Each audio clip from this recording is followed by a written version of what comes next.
Chat. Test. Audio test. Chat.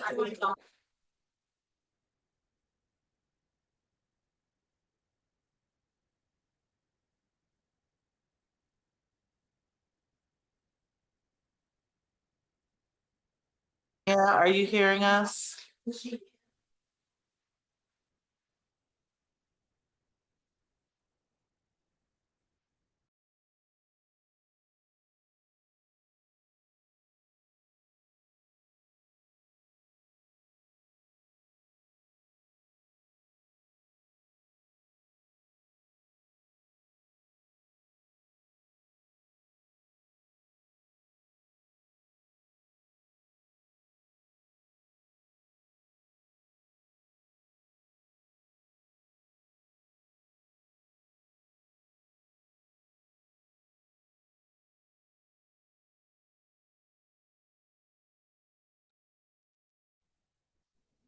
Mic check, testing.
Now I'm, oh, wow. Oh, wow. So loud now. Okay, I think I'm gonna sit back here. Okay. So we will now ask for the clerk to call roll. Member Tina Certain. Member Mary Chance. Chair Ken Cornell. Here. Dr. Nancy Hart. Dr. Maggie Labarda. Dr. Kamala Patton. Member Lee Pinkeson. Here. Vice Chair Cheryl Twombly. Here. Honorable Suzanne Wilson Bullard.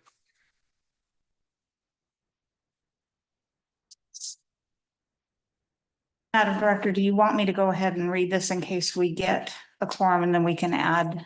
Okay. Ma'am. Maybe by then. Okay, you're so smart. Okay, Just trying to help you out. thank you. So, and I need all the help I can get. You all know this is not my normal, so. I just sit up here and smile a lot, so. So if at this time, any member of the public would like to, address anything to the board that isn't currently on the agenda, you're welcome to step up to the podium and take 3 minutes to talk. Have anybody that'd like to speak to the board?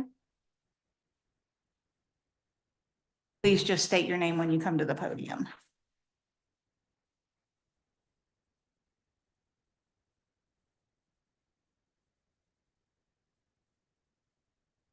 Thank you.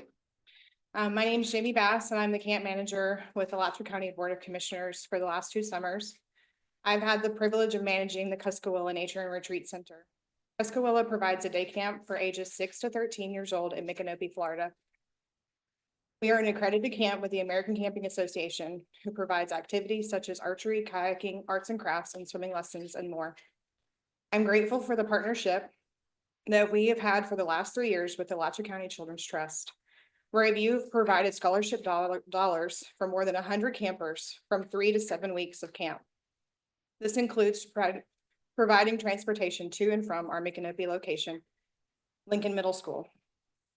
We applied for the current 2025 summer and our application was accepted. However, we originally scored on March 28th in the score deliberation meeting a 70.225. When the packet came out for today's meeting, our score is now a 65.75, and we did not receive a recommendation. Ms. Bass, that actually is an agenda item that if we could move. Oh, I'm sorry. Okay. No, that's fine. But that way it can be part of that discussion when we get up to item 12. Okay, thank you. I appreciate it. Thank you. Anybody else have a discussion item that isn't part of today's agenda?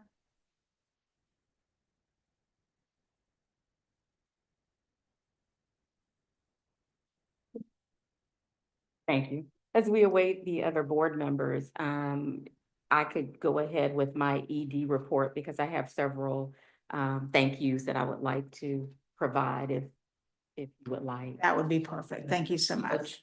Keep us going. Keep us going. Yes, ma'am. Absolutely. I really am so happy to have our open house behind us. But when I tell you it was such a great event, the community came out to celebrate the building dedication with us. We transformed this room into basically SeaTac Central.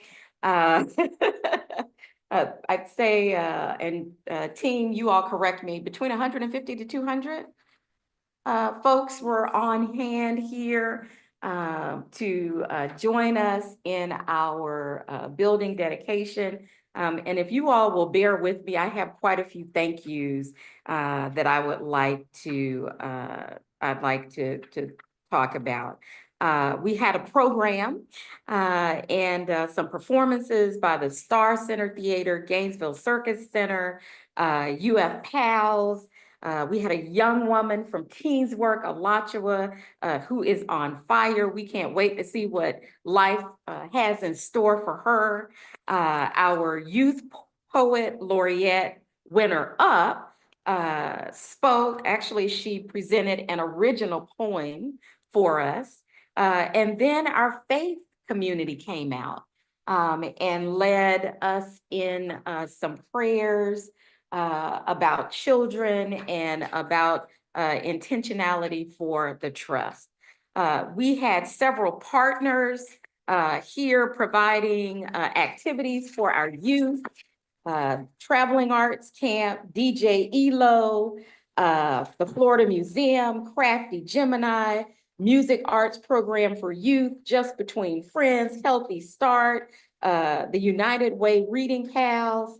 And then here in the building, we had our Pathways to, Amy, Pathways to Thriving Children. You will eventually, I think, see some of the photographs that several of our children took at some of our programs. So the programs that after-school programs who participated, Aces in Motion, Gainesville Circus Center, and the Boys and Girls Club Woodland Park. And basically we handed disposable cameras to 5 youth at each of those programs. They took pictures of what they felt were their favorite things about their after-school programs. We blew those up, and then they had statements about what it was that they loved. Staff also interviewed them. So in this room, we had a video that played with their voices talking about what they loved. So all in all, y'all, we had a great event. Even volunteers from programs like Dream on Purpose came and offered their help. So when I say this was truly an effort by everyone, it was an effort by everyone. So I want to say thank you to our partners. Thank you to staff, and then certainly to board members who came out. Mary Chance just couldn't get enough of us. She stayed until the end. But it really was a great event. So thank you everybody for that. And then lastly, I wanted to highlight, you have a copy of our parenting playbook. This is the CTAC new resource guide. This is a teaser. So our first opportunity to put a little something out. When it comes out again sometime in the fall, it will be larger. It'll actually look like a magazine with a lot more content. But we wanted to get started and showcase a few of our partners and offer a little taste to the community. And then lastly, you have a copy of our program guide. Again, this is something that just highlights most of our programs, correct programs team. Another iteration of this document will be published after we know who our summer camp providers are going to be. Let's see, was there anything else on here? And then lastly, as some of you know, I've been out for a few weeks. You never know how difficult it is just to sit still and be quiet until you're forced. And so the beauty of that, though, is sitting back and recognizing and understanding that the world doesn't end and begin with you. That it really does take all of us to make things happen. And here at the Trust, I am happy to say that my team knows how to get things done. They don't wait on me, they just do it. This person on my right and this person on my left, along with everybody else, really just showed up and showed out while I was out. And so I owe a debt of gratitude to the CTAC team for everything that they were able to keep, you know, all of those balls up in the air, and really pull off an event that, quite frankly, other than me saying what I didn't like, they did everything else for our open house. So again, I said something on Saturday, but I wanted to put it on the record and have it in the minutes. I am truly thankful to the entire CTAC team for everything that you all did while I was out and for standing in the gap for me. So that concludes my report. So much. It was such a memorable day, and I was going to reiterate what Executive Director Kiner is stating. You guys were amazing. Like, I walked up and several of you looked like you were a little nervous and things. Couldn't have told that there was no issues that I saw. Everybody was having a good time, lots of smiles. It was a great event. So thank you again.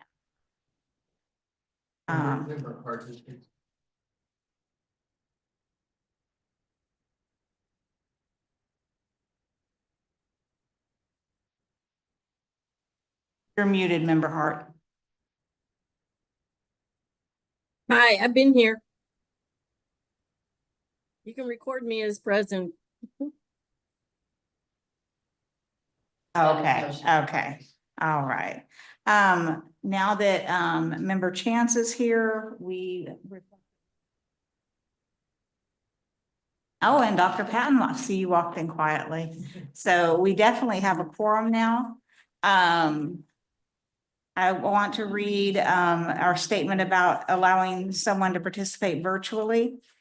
If a quorum of the board is physically present, the board may determine that there's an extraordinary circumstance that allows a board member to participate by electronic means. If the board makes the finding, then the board member or members that are attending the board meeting by teleconference or technological means may participate in board discussions and vote on trust business. Such a finding of extraordinary circumstance may be made by a resolution of the board or simply by a motion. Chair Cornell is currently not attending in person because of illness, and I wanted to see if the board would make a motion to allow him to participate in the meeting. Move to allow Chair Cornell to participate. Seconded. Any discussion? Public discussion? All in favor, say aye. Aye. Any opposed? That passes. You are officially in, Ken. Thank you all. Dr. Hart has her hand up. I'm not sure if that's from before. Dr. Hart has a hand up, Cheryl. Dr. Hart, did you have a question? No, I'm trying to figure out how to lower my hand. Okay, we're gonna ignore your hand unless you wave vigorously in the screen. Okay, very good. Okay, we will move on. Madam Chair,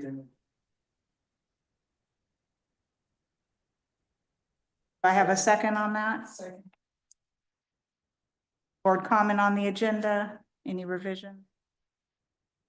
Public comment on the agenda, I believe we already kind of did that, but anything on the agenda itself? Okay, I'll bring it back to the board then. All in favor of approving the agenda and the consent agenda, say aye. Aye. Any opposed? All right, moving right along. Next on the agenda, we've already done public comments. For general comments, we will move on to presentations, and we are at item number 10, which is the BDO engagement, internal controls and fiscal infrastructure assessment, which whoo, got it out in one sentence. That will be Scott. Good afternoon to the board and members from our community. I'm going to try to walk through this pretty comprehensive assessment that we had performed at the board's approval and do it in about 10 minutes. I'm going to use 4 examples to walk through how the documents are related and then see whatever questions there might be for the group. First, I'm going to point out for the board this document that's included. I handed out a printed copy of what's in the board packet because what I printed is more legible than what you would find online unless you've got a microscope.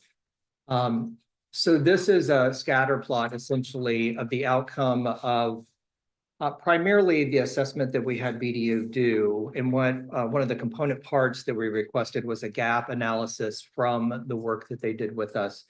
And what you see here is an impact analysis on the y-axis from low to high impact. And then on the x-axis, the estimated level of effort. So my focus today is going to be in the upper right-hand quadrant, which are things that are low effort and high impact. And I'm going to give you those as examples of how these documents work together. First, second, I will just comment that this document that is on the screen right now, one is interactive. You can click on a particular part of the workflow and it will take you directly to what the next steps are. So I'm going to start with the first example on so record to report. So that's level 1 in the nomenclature here. And the first one we're going to go to is current assets. So that's 1.1, Katura to the left. From here, we've got cash receipts, daily bank reconciliations, and then monthly close as the primary parts of the process. So 1.1 cash receipts is actually you see on step number 4, there's a circle that says R1, that is recommendation 1 from the gap analysis, just so you have a cross-reference back to the scatter plot that I showed you at the beginning. So this one is a reasonably straightforward, and I'm using it as an example also to say, as we worked through this process with BDO and we identified things that we could take action on quickly, we already started to do that. So while this is both a recommendation in the gap analysis, low effort, high impact, we've already addressed it as part of our kind of concurrent work with them. So this one has to do with receiving checks in the mail in particular. So we get a RIP payment. There are some other payments that come through the mail from the county. And the issue that they identified was we didn't have somebody separate recording the receipts coming in the door from the person that is making the deposit, posting the journal, and then ultimately approving it. So this is, if you'll go back to the workflow for me.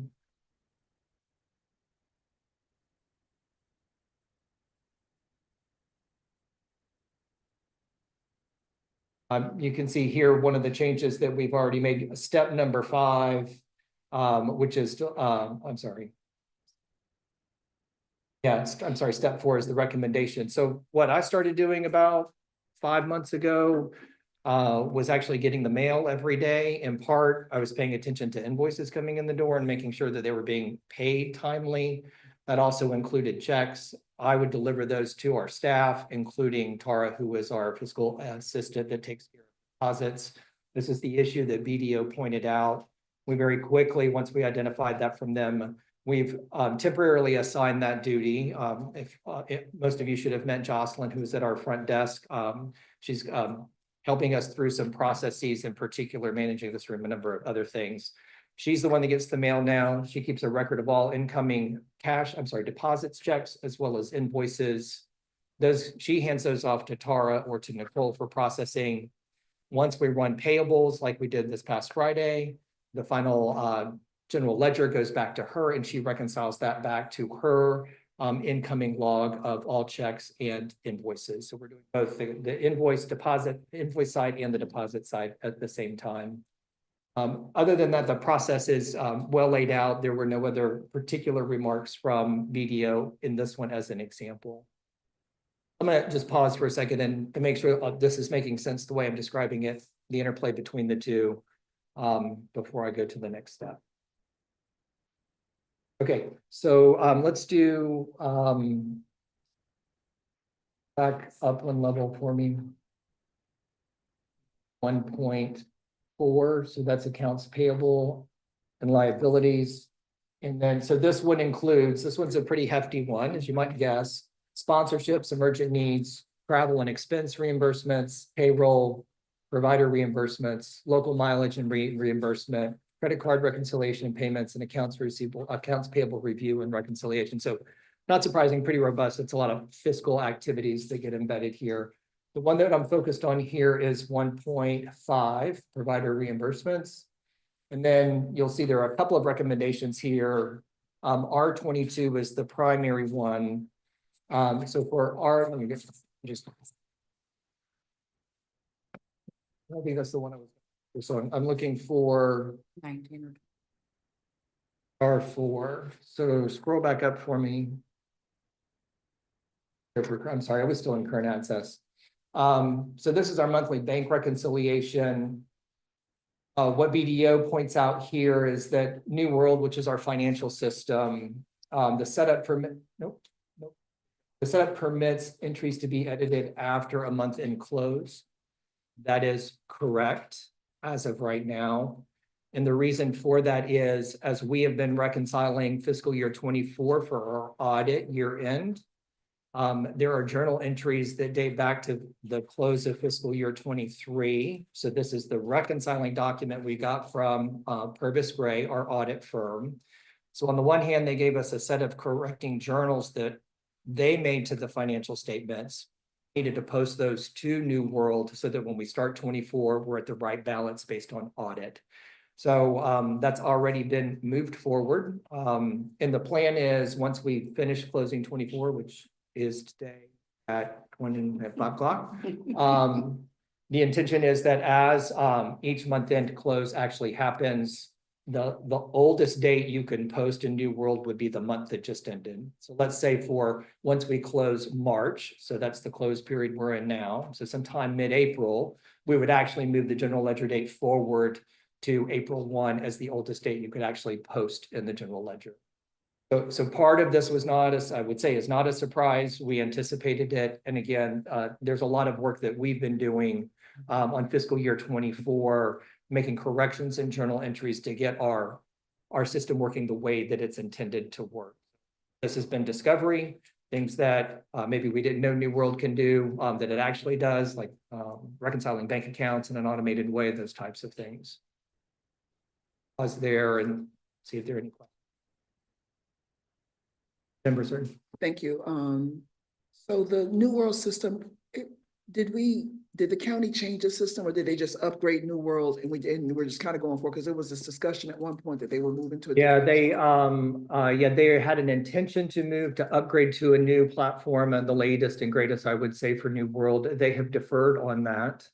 We are on the same platform as they are still. I think what we have been learning are things that happen behind the scenes in New World that we just did not know, right? So when you move cash from one place, you move a journal from one place, you have to go through due to and due from, which happens behind the scenes before it lands in the account that it belongs in.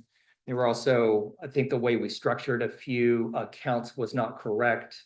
I'll give you another example. The way we record the purchase of the building, which actually the purchase happened last fiscal year, right? So that was a capital planning item that was in the budget.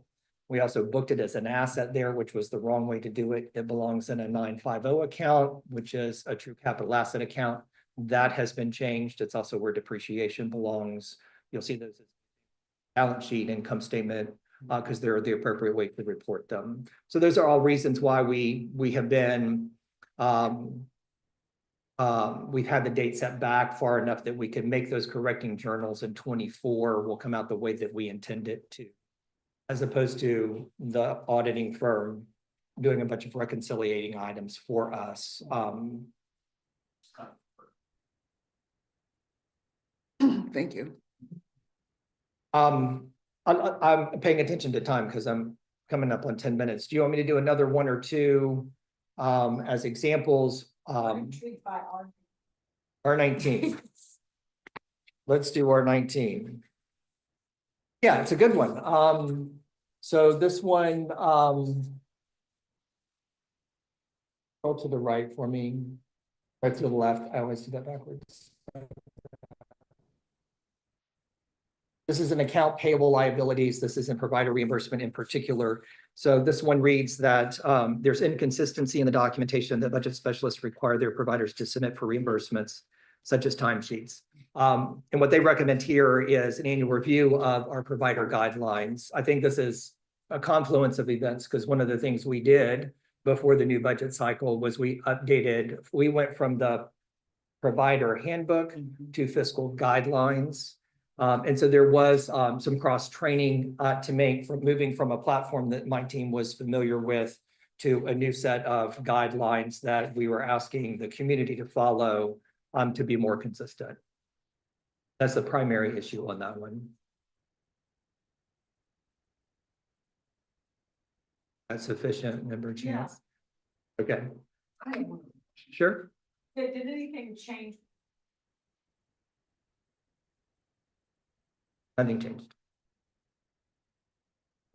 And along the line with member Chance, so there's like a direct connection between SAMUS and New World.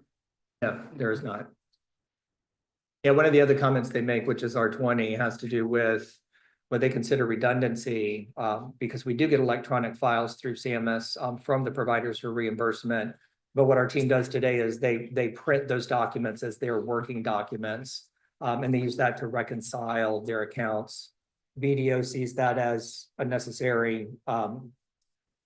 We had a little discussion about that. It is our team's preference today. I will tell you when Nicole approves her at her level, that's just before it goes to Christie. Concurrently, when it goes to Christie for approval before me, Nicole brings me the file and I review the file. And by the time Christie has approved it, I'm ready to approve it. Right now, our team doesn't have a need to go full electronic. I'm not saying that shouldn't be an end goal at some point, but I think until we get our systems settled, this is the process that's preferred.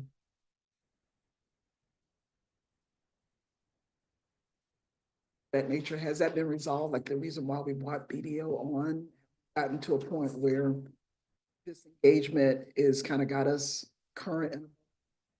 I'm gonna say yes and no. Here's why I'm gonna say yes and no. It's a bit of fits and starts. Over the last, we have been doing well, I will say that. So we are reconciling on a regular basis. If you look at this month's bank activity report, that would not bear out to be true. That's in particular because in the last month, a lot of the work that we've been doing for fiscal year 24 audit has required Tara, who's responsible for that, to be engaged with Nicole and me to make the fixes on 24. So that's the reason why those are not current. That's a normal, I think, time flow, yeah. But I'm just wanting to make sure that this engagement with BDO ends, that we're kind of reset for having the functions back in-house. Yeah, I think there's a light at the end of the tunnel. It gets brighter and brighter. I'm certain now it's not a freight train. And I think our team has more and more confidence about meeting that timeline. The intent is, our plan, and I don't think it's far off in the future, is that by the third week of a month, so let's just say by the third week of April, we have reconciled, reviewed accounting reports, and closed the month of March by that third week. Okay, so I think I'll take a pause there. You have all of the documents. We spent a lot of time working on this. Very grateful for BDO and the work that they did. It was very thorough, a lot of interviews with our team over a long period of time. And the final comment that I will make for the board, they approved when we initiated this last summer up to $100,000 in an expenditure for this engagement. The engagement came out right at $70,000. So really got great quality, we think, from BDO. By the time we got fully engaged, we'd already addressed some things, and I think that saved on the finance side and on the time side. So appreciate the board's support on that. And anytime there are questions any of you would like to review, you know where to find me.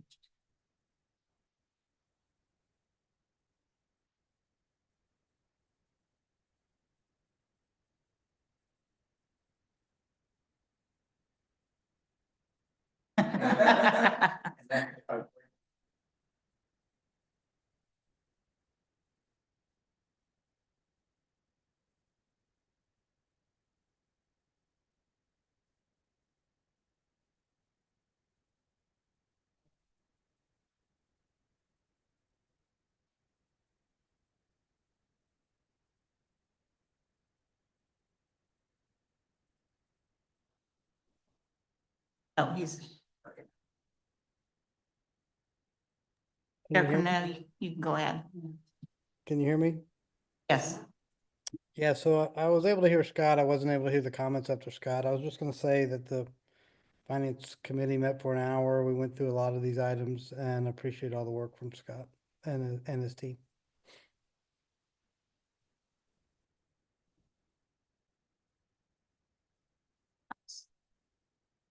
On.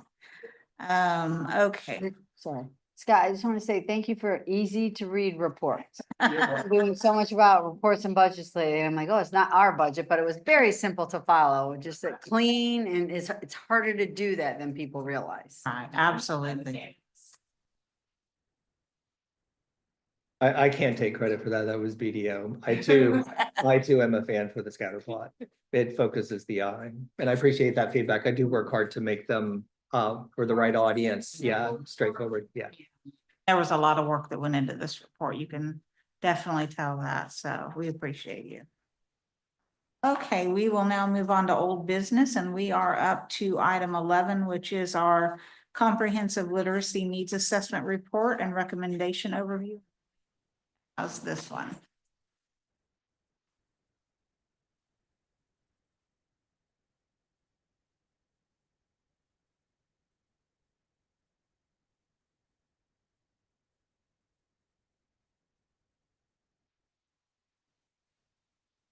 All right, I'm here for the comprehensive literacy needs assessment. In your packet, you all should have this lovely book. There is also in your packet a book that gives supplemental material as well. But today we're going to be discussing the assessment itself. So I want to make sure I point that out. So in May of 2023, the Children's Trust Board had a joint meeting with the Alachua County Board of County Commissioners. And during that meeting, the Children's Trust staff was tasked with creating a comprehensive literacy plan. It was determined that a comprehensive needs assessment was needed to help inform the development of a comprehensive literacy plan aimed at improving literacy achievement for all students.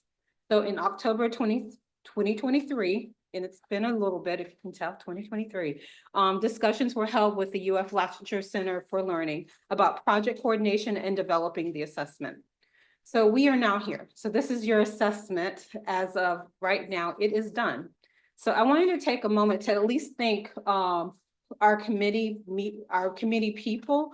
It's been in the staff report, but I don't think we've ever said their names out loud. So I want to at least say the organization's names out loud who really met with us over the course of 15 meetings since 2023. It's now 2025, and really helped pull this assessment together.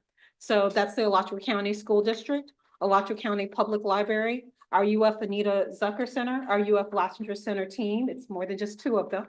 Early Learning Coalition of Alachua County, Gainesville Thrives, Coscowilla Nature and Retreat Center, ECS for Kids, which is formerly Episcopal Children's Services, United Way of North Central Florida, Alachua County Campaign for Grade Level Reading, Florida Campaign for Grade Level Reading, and Greater Gainesville Chamber of Commerce, the University of Florida Literacy Institute, Peak Literacy, One Community Health and Wellness Center, Ask Mino, and Dr. Sunshine. So today, Dr. Pam Shalafant and Dr. Mary Bradish Hines with the Alachua Center for Learning will provide an overview of the final report and recommendations, and I will come back and share CTEC staff's recommendation for next steps. And our next steps is phase 2. So you'll start hearing me use the word phase 2.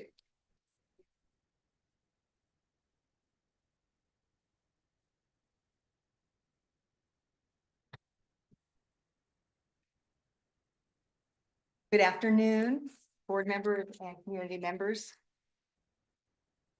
We have a green light, so yeah, I think we're good. I'm Dr. Pam Chalfant. I'm the Assistant Director of Literacy at the University of Florida Alachua Center for Learning. And I also wanted to introduce, we have our Butler with us. Well, and then I'm joined by my colleague, Mary Bratch Hines, as Mia said. She is a senior manager. All right, so we're here this afternoon to walk you through the highlights of this comprehensive report. You'll see if you open the report, it starts off on page 1 with the executive summary. The executive summary is going to be an overview of the entire report.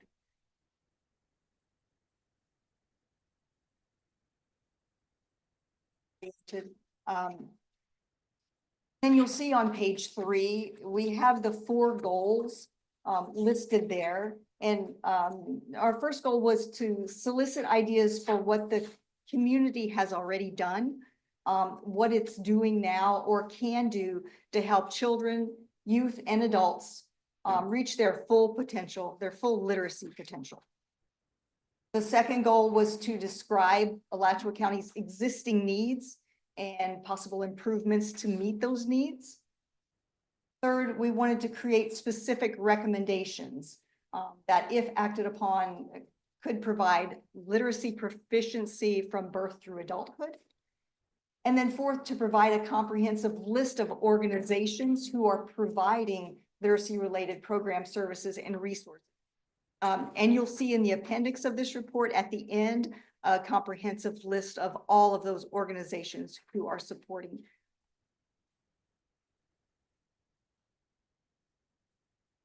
On page 4, you'll see a table that shows some of the activities that we supported.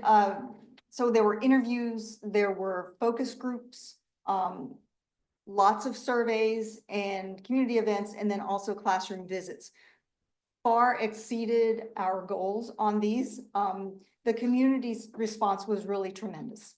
You'll see that we had 74 interviews and the elected officials, many of you in this room, spoke with Alachua County Public Schools, staff, principals, educators, and then the committee organizations, community organizations, focus groups. We estimated we would have about 50 focus group members. You'll see that we had 157. So again, we had a huge response. We did not want to turn people away. And then surveys, and we distributed our literacy needs committee and through many avenues, trying to reach everyone, to hear everyone's voice in the community. And you'll see that we had over 1,000. We thought we'd have a couple of hundred surveys. We had over 1,000 survey completers. And those included family members, community members, students, and the Alachua County Public School educators. And then we did participate in 11 community events. Not all of our surveys were online. We realized that a lot of folks needed those paper copies. And so we had paper copies at our tabling events, at our in-person events. And we even had really did try to reach as many people as we possibly could. So if you go to page 30, so one of the things that we did as part of the literacy needs assessment is we took data that were available to us publicly. So Department of Education data for the state of Florida, health department data, and then we also asked our partners for data. So that included data from ECS for Kids, other partners. ACPS provided us data. And so the first part of this report really is taking you through what education and literacy attainment and achievement looks like at this snapshot in time. And our snapshot in time was between 2020, the 2021 school year and the 23-24 school year. So we tried to make that as current as possible. One of the goals for the whole project, as we learned from Children's Trust, was the community desire to really have students be ready with their literacy skills when they enter kindergarten. So that kindergarten readiness was a large part of the reason why this literacy needs assessment was conducted. So here's an example of some of the data that were as current as we had available from the state of Florida. I'll orient you to these figures, but again, we tried to also describe in narrative form what these figures are sharing. So here you're looking at, and I'm just going to focus on fall 2023. The solid lines are Alachua County. The dotted lines are the state of Florida, because we do a lot of comparison to the larger state. Like, where does Alachua fall within the larger state of Florida? And you can see both in Alachua and in the state of Florida that are students who completed VPK. So that by definition are students who are present 70% or more of their VPK year before kindergarten are the students who appear to be the most ready for kindergarten according to the FAST assessment data. And that was very similar both in Alachua and in Florida. So that is actually great news. What was interesting in Alachua that's a little bit different than the state of Florida is more of your students who are not VPK completers are also ready for kindergarten than the state of Florida. So that's right at about 45, 46%. But you can see that gap, right? You can see that it really, VPK is making a difference for these students. So that is something that's important to think about as you think about kindergarten readiness. So if you go to the next slide, we also present a lot of data about K-12. And we looked at, obviously we looked at Alachua as a whole in terms of what their reading achievement looks like, We also looked at subgroups of students. So students by race, ethnicity. We also looked at students who were economically disadvantaged, students with disabilities, and English language learners. And so we present data kind of as a whole, but then also disaggregated. I think that tells an important story. So if we look at this figure, this is figure 10, again on page 34. That orange line in the middle is kind of the average of where all students are. And we see that for students for their third grade reading at or above grade level, on average, all students in Alachua County and the state of Florida, so Alachua being the solid lines, Florida being the dashed lines, are about 55% are reading at grade level at third grade. When you look at different groups of students, that's where the story emerges. So that's not true for all students. So for example, in 23-24, about a third of Black students were reading on grade level. So that's just something that is data that we're pointing out, and that's something that is important to consider and does show up back in our recommendations. I will also add, we don't want to just be negative Nellies up here. There's an uptick in third grade reading for the 23-24 school year. So also some good news there. Go to the next slide. All right, so so we looked at existing data. Then we also, as Pam mentioned, we looked at survey data. So these are surveys that we created. This is on page 60, so I'm moving you ahead quickly. These are surveys that we created with the help of committee members and with Children's Trust staff.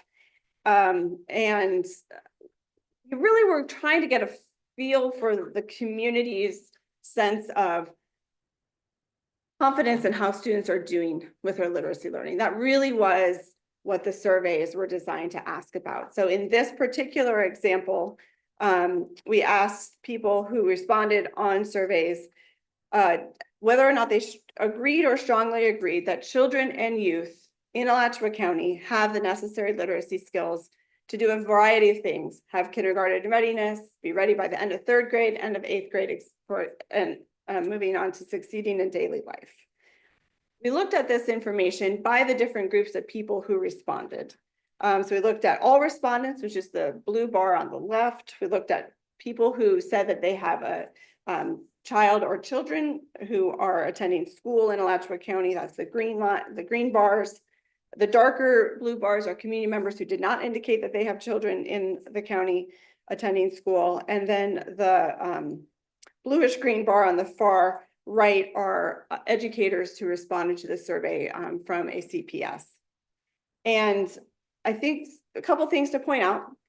One, the scale only goes to 50%. So what that's really saying is not even 50% of people in any group felt like students really have the literacy skills they need to be successful at these different time points. The group who I think expressed the most concern were your ACPS educators. These are the folks who are with students day in and day out, and they are concerned about their students' literacy levels.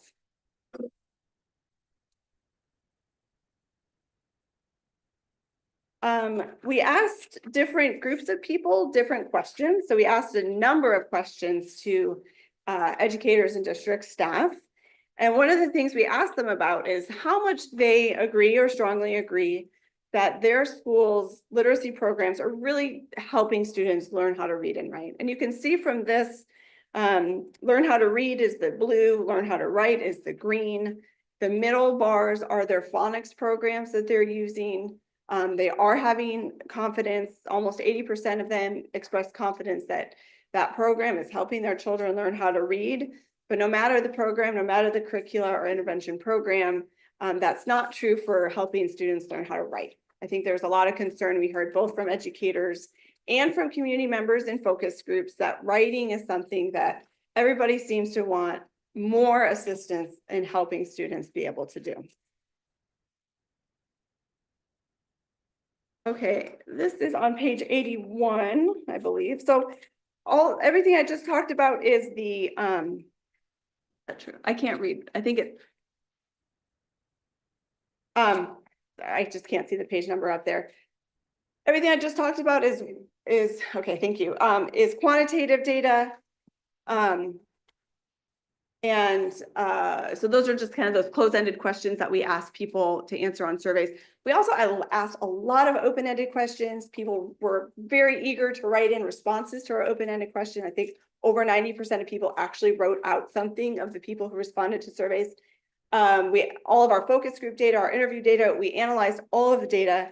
And one of the things we heard from teachers from kind of this open-ended asking of what they really need really is centered around those opportunities to engage with curricula and programs and technology platforms and assessment tools in a way that builds their skills, in a way that they get the professional development around those things, that they're not using any program, quote unquote, blind.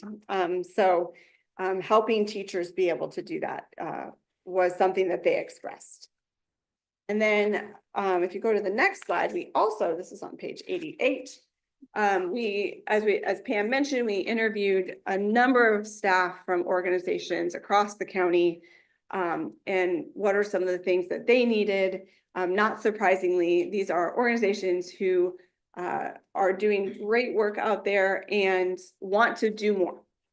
And so increased funding or enhanced funding for their programs was high on their list of things that they discussed with us. And I'm going to pass it back over to Pam. All right, so if you see the, go to the recommendations section. You'll see, you can go that we have the recommendations in sections. And I will tell you that, we heard lots of voices and we had many more recommendations than this. Back to our committee a couple of times and, talked about ways that we could pare them down. We talked about whether or not they were feasible, whether or not they were evidence-based recommendations, and whether or not they were understandable. So we did pare this down. I think we started with 8 sections, and we pared it down to 3. And so what we're looking at here is enhanced awareness and communication, focused support, and expanded professional learning. And looking at enhanced awareness and communication, found that although there are a lot of existing literacy resources in Alachua County, people don't know about them.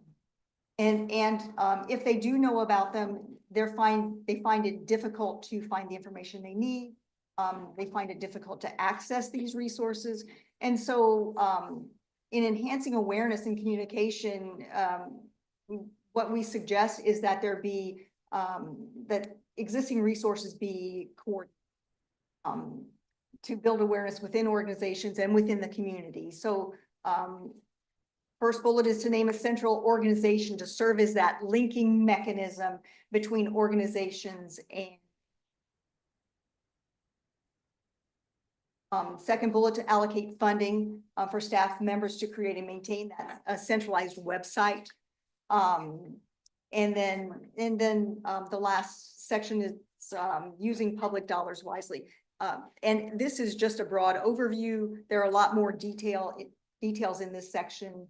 And then also we heard people saying there are lots of fun events in the community. And, what if we required organizations to support literacy, that they have a literacy focus. You could have fun events and still have that was something else that we heard. All right, so the second category is focus support. And as we were conducting our focus groups and at the surveys, and talking with families, what we heard is that they face a lot of challenges.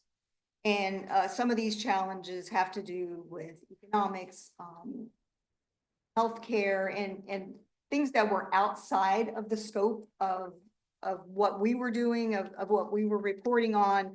And so we know that the immediate needs of families also tie into how children learn. And so we would recommend here, public investments in early learning and intervention, and provide ongoing evidence-based training for healthcare, education, and that the community come together as a whole. And, you know, these are things that can't be ignored. But, you know, we will see in this focus support section, that we just need the right people at the table. As forward with phase 2 is just. All right, and then the third section is expanded professional learning. And we heard this over and over, whether it be from organizations who provide literacy support, or teachers, early learning organizations, targeted professional learning in key areas, providing evidence-based literacy practices during reading instruction. We heard educators asking for this support, that there be pacing and alignment of instruction across grade levels to support learning, developing a culture of data-driven decision-making, supporting our instruction, and then other opportunities would be in collaboration at all levels among early learning, K-12, increased opportunities for coaching support for literacy, and then better services for students. So this is, you know, what we heard. This is the conclusion of phase 1 in our report. And I'm going to turn it over to Mia, and she's going to walk you through the next.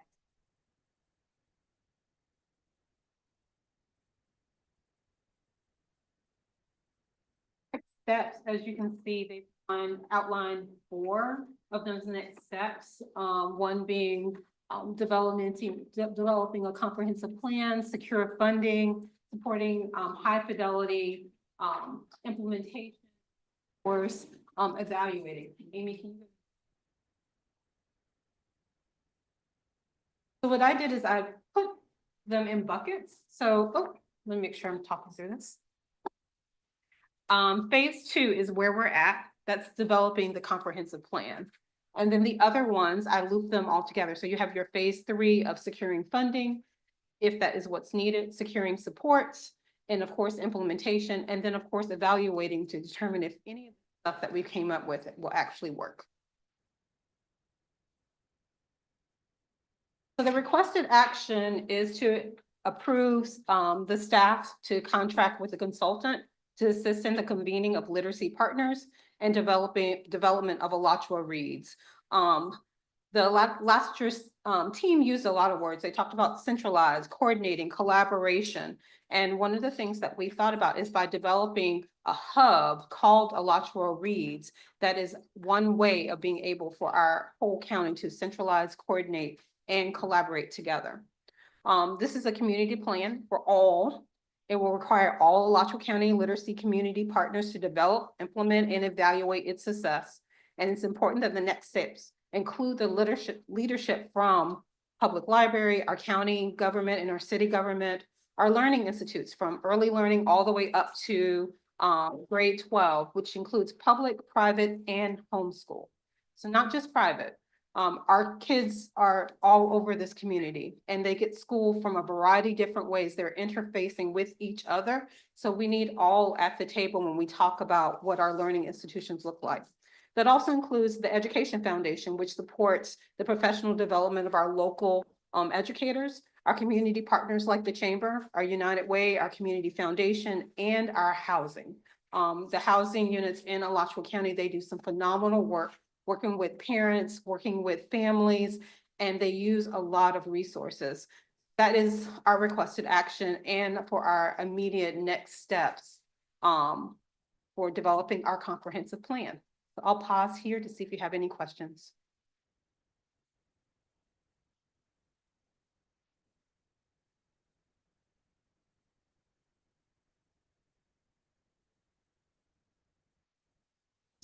We have some idea of who we would like to have discussions with as consultants. So we were not planning to do an RFP for the consultants. Are we gonna have any input as far as what is going to be? We would bring it back to you once we had that conversation.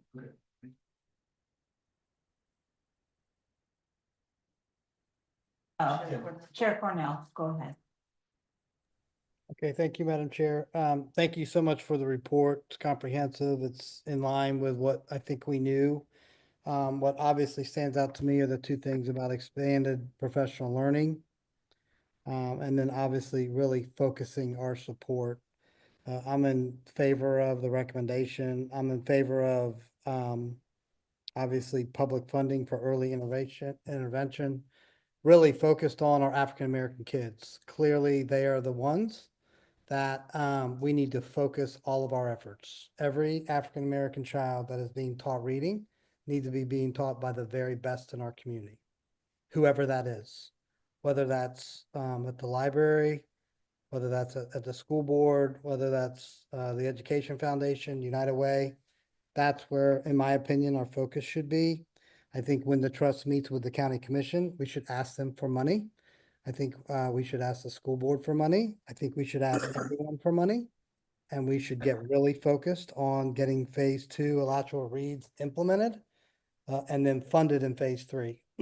This is something, it is right in line with what the University of Florida and Dr. Fox presented, I want to say 7 years ago, maybe 6 years ago. And it's time for the community to act. So I want to thank you all for the report. Back to you, Madam Chair. Yeah. I'll just go down the line and. I would be curious to know from fact, the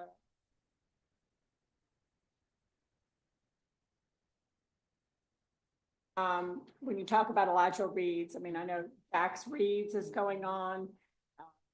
Office is very involved in it, the Jaguars and our community, think about hopefully that basketball players involved or, you know, athlete voices. But I didn't hear a lot about United Way, and aren't they the campaign? Talk about a hub. Not the professional learning side, but on the community side, it seems like they would be a logical point for.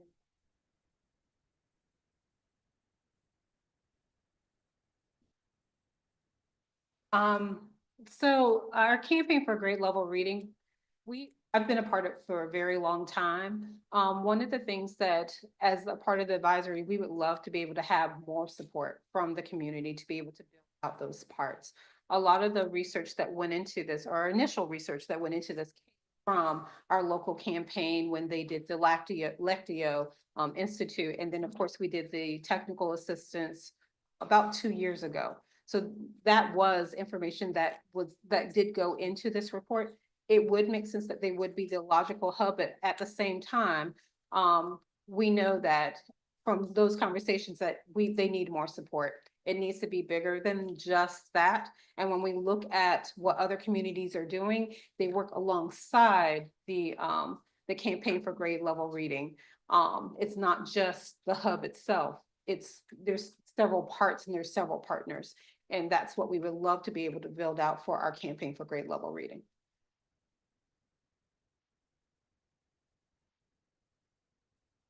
Thank you for the report, and also try not to like lose my natural.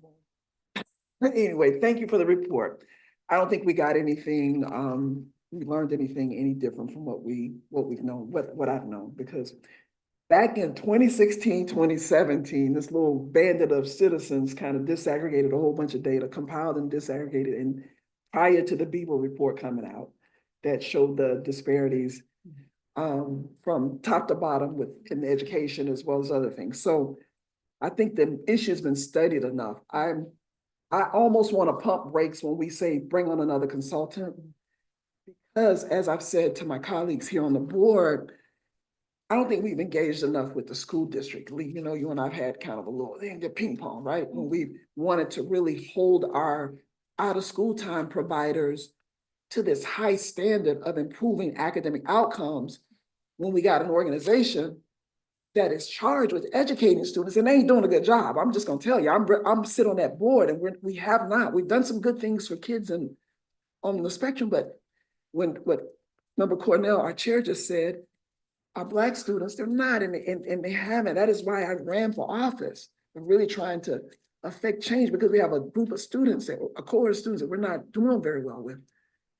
So I think we need the community support. That's not what I'm saying. The early intervention and all that stuff can happen, and the kids can get to school. And if the school district is not really picking that ball up and going along, because we've had early learning. We've had Head Start. We've had all of these resources for years, getting our kids and bringing them, and they go to K-5 kindergarten, right? But if that system is not working well, and we've shown, we've followed a few kids, our little group did. They went to school, they were kindergarten ready. But by third grade, because they had not gotten good direct instruction, they didn't do well on standardized testing for whatever reason, right? Some of it is they had a certified teacher in the classroom. They had a certified teacher that was new to and didn't have good practice because she was new, he or she were new because of inexperience. But I think before we go and we start Alachua Reads, I was also part of the campaign for grade level reading from its inception. And for a long time, you know, I think even before Mia came on, went through that whole process with Let to Cope. So, but I really think we cannot get outside of kind of like almost, I ain't gonna say the school district center net, but the school district has a big part in this, and I don't think they're part enough of it. Like 2 teachers were interviewed, 2. That's what this chap said. And so I think before we go forward, I think we need to have, we got to do different superintendent now, but we need to probably like sit down and really come up with a little bit more of a framework for how we go forward, because we keep putting money at this. Before the trust was approved, we keep putting, a lot of money is going to this, but we're not getting outcomes. So we need to like really back up or stop and say, like, why? Why are we, why? Because if children were cars, I've told the employees at the district, and they don't like this analogy, but if the children were cars, and Black kids, they would be shut down, because there's no way in the world that for year after year, you can have 70% of your kids they're being defect. They're not progressing along. And I'm just one vote on this board, but I cannot support us saying we're gonna hire another consultant to do something. We just had these ladies here. We had people at the last just said, oh, come on, we not sit down with soup. And I just think we gotta do something else besides just keep throwing money at stuff. And this is really, really important, because if these kids are not reading on grade level by grade 3, a lot of them never catch up. And I'm just gonna tell you, this is Dr. Patton, I'm not slamming you and your people, right? But if they don't get on grade level by grade, they're not on grade level by grade 3. Alachua County Public School does not do a really good job of remediating them and getting them to where they're ever on grade level. So I had one superintendent tell me, if they score level 1, 99% chance they're gonna get caught up. I was like, wait, what do you mean 99% chance? Okay, so that like made me lose my mind, because you're just thinking like you never do anything. But the strategy was just to wait till grade 3 and to be trying to catch kids up instead of focusing in. I really think if we hone in on K-2, the district, and really get some good instruction, and we develop our teachers, the staff, and give people, you know, we give people resources, and we put all our eggs in that basket, we can have better outcomes. But I just don't want us to continue to spend money in a way where there are people that are enriching themselves, and children that look like me are no better off. And I'm gonna say what I've said in the times before, is that people make a good living off of the ills that affect African-American children and people. And I'm tired of it, okay? So I can't support us going forward that my colleagues may, but I just can't support us going forward with hiring a consultant to do some more work. I think we get the school district involved, because then probably 90% of Black kids in this county are educated in Alachua County Public School. And we're saying we want them to do better, which we do, I do, and I believe my colleagues do. I think we gotta start here, because kids are here longer. And the district is bit off, And they started, they're expanding V-Pre-K, which is not fully funded. We're using, diverting resources from the general fund over to fund early learning. But I think we also got to follow these kids. We've made this investment, like where are they in 3 years? Where are they in 4 years? If they're in VPK. And we've got community dollars going in, supplementing them into the VPK programs. And then we got them coming through when they get great. Where are they? And if they're not doing well, okay, we need to be reevaluating. And we need to keep spending money and people ain't getting no results. I'm sorry. Well, I'm not sorry. We don't need to keep doing that. Because something is wrong. That is just insane to continue to doing the same thing over and over and not getting results. Well, I'd be curious to know of these kids, especially in the African-American community, that are performing level of those which went to VPK versus. And we can see the disparity between VPK, non-VPK participants. How did that translate to the 3rd grade? Know of these kids in these performance groups at 3rd grade, which ones had VPK and yet. That's a really good question, Cheryl. I know for years, almost 50 years, Alachua County Public Schools had the Head Start grant and they supplemented Head Start with VPK. So we had kids and we had these disparities back then. We had them back then. This ain't new. This ain't no new data. This is no new phenomenon here. We've had this. And so I think we gotta like really, my dear superintendent here, I love her work that she's doing and she's really trying. She walked into something, but we gotta look. The citizens of this county voted for this tax, right? But I don't want to spend the money and not getting good results. I'm gonna say it again. I think the consultants will get paid, the people that you have to do these studies will get paid, and we still have this data that look like this, and that's unacceptable. I asked Dr. Patton earlier, I don't know if she heard me, but like, I have to talk with it because really the school district needs to be part of that. We need to be at the center of that.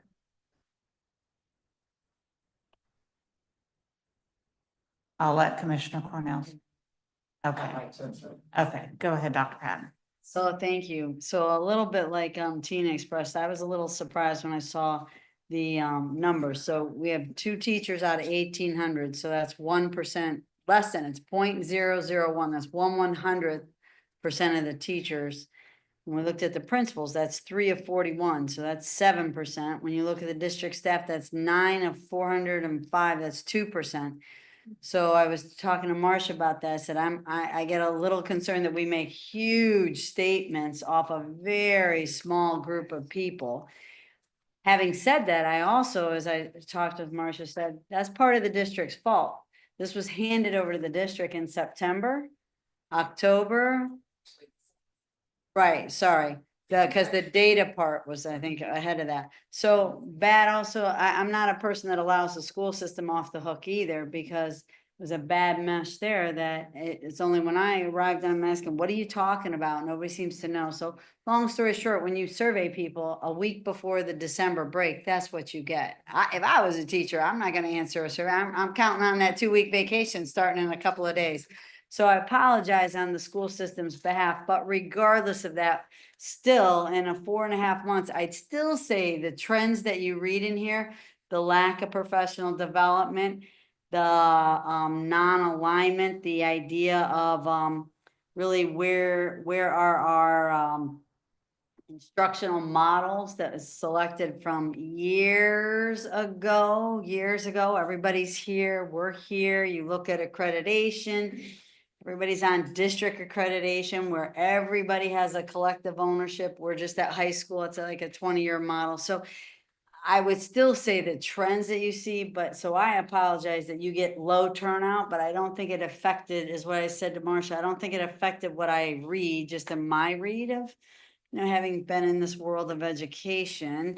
So as I talked, want to reiterate what Tina says, I think we need to be a very part of the center of it, because we don't want a group going this way when we need to be going this way, because the state standards are just getting harder and harder, less and less teachers coming in that are state certified or education certified. It's more than 50% now for middle and high school are actually career changers, so we have to get ahead of that to be sure they don't come to new teacher orientation, that they come to really teacher induction. They don't even know what a lesson plan is, what state standards are, heaven help it, classroom management.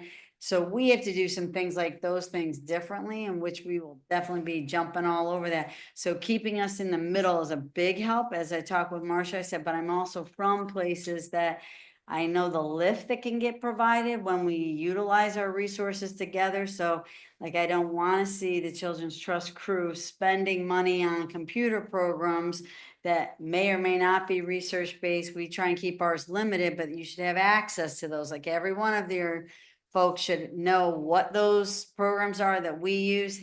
Make sure that we have data, agreements that the parents know that they can say, yes, you can know where my kid is at, so that they're placed right, but that you're not spending money where we have programs that we want to be aligned on, that they can utilize then. So I think that idea of that, I love that terminology, a resource hub, a one-stop shop, Alachua reads, whatever, but making sure that we're right there with you, because evidence and research based, and that's the great thing with UF, you get the whole idea of, research based, I'm hoping that we can change our instructional model here, just in our 2 SI schools. You hear in less than 2 weeks, those 2 principals, wow, we should have been doing this. Well, I came from a district that every school had that.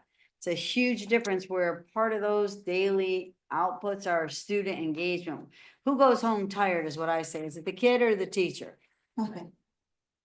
You get it right, the kid goes home tired, not the teacher, because they're not a sage on the stage. So looking to see how that can be, help, moved in, and just looking at a different framework, but would agree with Tina to be sure that we're right in the center of that, so that we do take, as I speak in the positive side, not the negative side, that we all align together. So Tina and our crew has heard it's about aligning our arrows. Right now, we have a lot of great schools doing things, but very independent contractors, so we need to help line that up. But we can't have, and just putting it out, and because it's true, half-day principal meetings. I mean, most districts are down to 2 days a month of training. We have a half a day.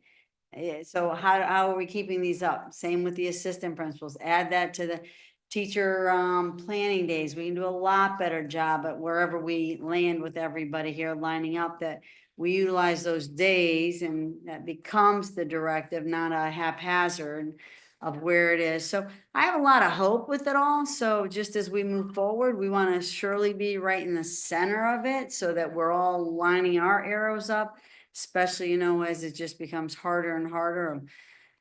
Funding just, and us lining ourselves up to do a better job with our funds too. So anyway, it's exciting to be part of this group, exciting to see where it's going. Still, just to be sure that we apologize for the lack of numbers. But again, I think those common threads, I see those in 3 or 4 months, and want to move forward, and grateful to have board members' support as they all too are moving forward in the same direction, which is very, very helpful. So anyway. I recognize Chair Cornell. Thank you, Madam Chair. Mia, could you put up that second slide that showed the different demographics and where they stood compared to the state? First of all, I'm so grateful to be able to participate, guys. This is, to me, like the reason why we have a trust. No, that slide, go back. Go back. Yeah, that slide right there. Excellent. Ron graph. The one with the lines and the dotted lines. Yep, right there, right there. And I'm so grateful to have Dr. Patton here and leaning in. This data right here on this slide, and I apologize for my dogs in the background. This slide right here is identical to what we were told 7 years ago. Tina Certain is exactly right. And Tina, I will support the recommendation that you modify, whatever that is. This slide right here, if we have an African-American kid in kindergarten, first grade, or second grade, they should be given resources to get that blue line up to that green line or that purple line. Period, full stop, end of story. That's what we need to do over the next 5 years. The gap is unacceptable. We've known about it for well over a decade. We have the expertise in this community to change this slide. if you are an African-American kid in pre-K, kindergarten, first grade, or second grade, you are 75% of you will not be reading at grade level, not acceptable. Whether they need 2 teachers, 3 teachers, aides, phonics, whatever that child needs, they need those resources to change this slide.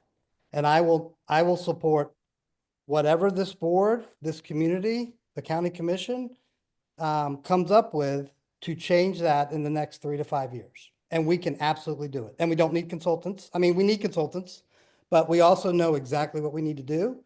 And Tina Certain is exactly right. It's why she ran for office. She presented this data to me. I'll never forget it, in the county commission conference room in when was it, Tina? 17, 16?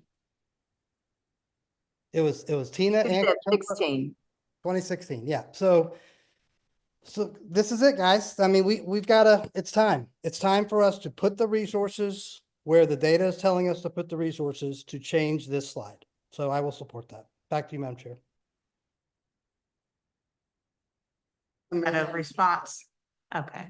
So. Okay, thank you. Thank you, everybody. Dr. Patton, Member Certain, and Member Cornell. Our recommendation included a consultant because this was a heavy lift for staff. If you all will remember, this sort of became children's trust issue because of a conversation between the county commission and the school board. And then when the trust board met, somehow or another, it became why we're going to let the Children's Trust develop the plan. So Member Certain, we wholeheartedly agree with you that the school system should be central to all of this. And we are certainly excited about Dr. Patton and the fact that she wants to work lockstep with us as we continue to develop a plan.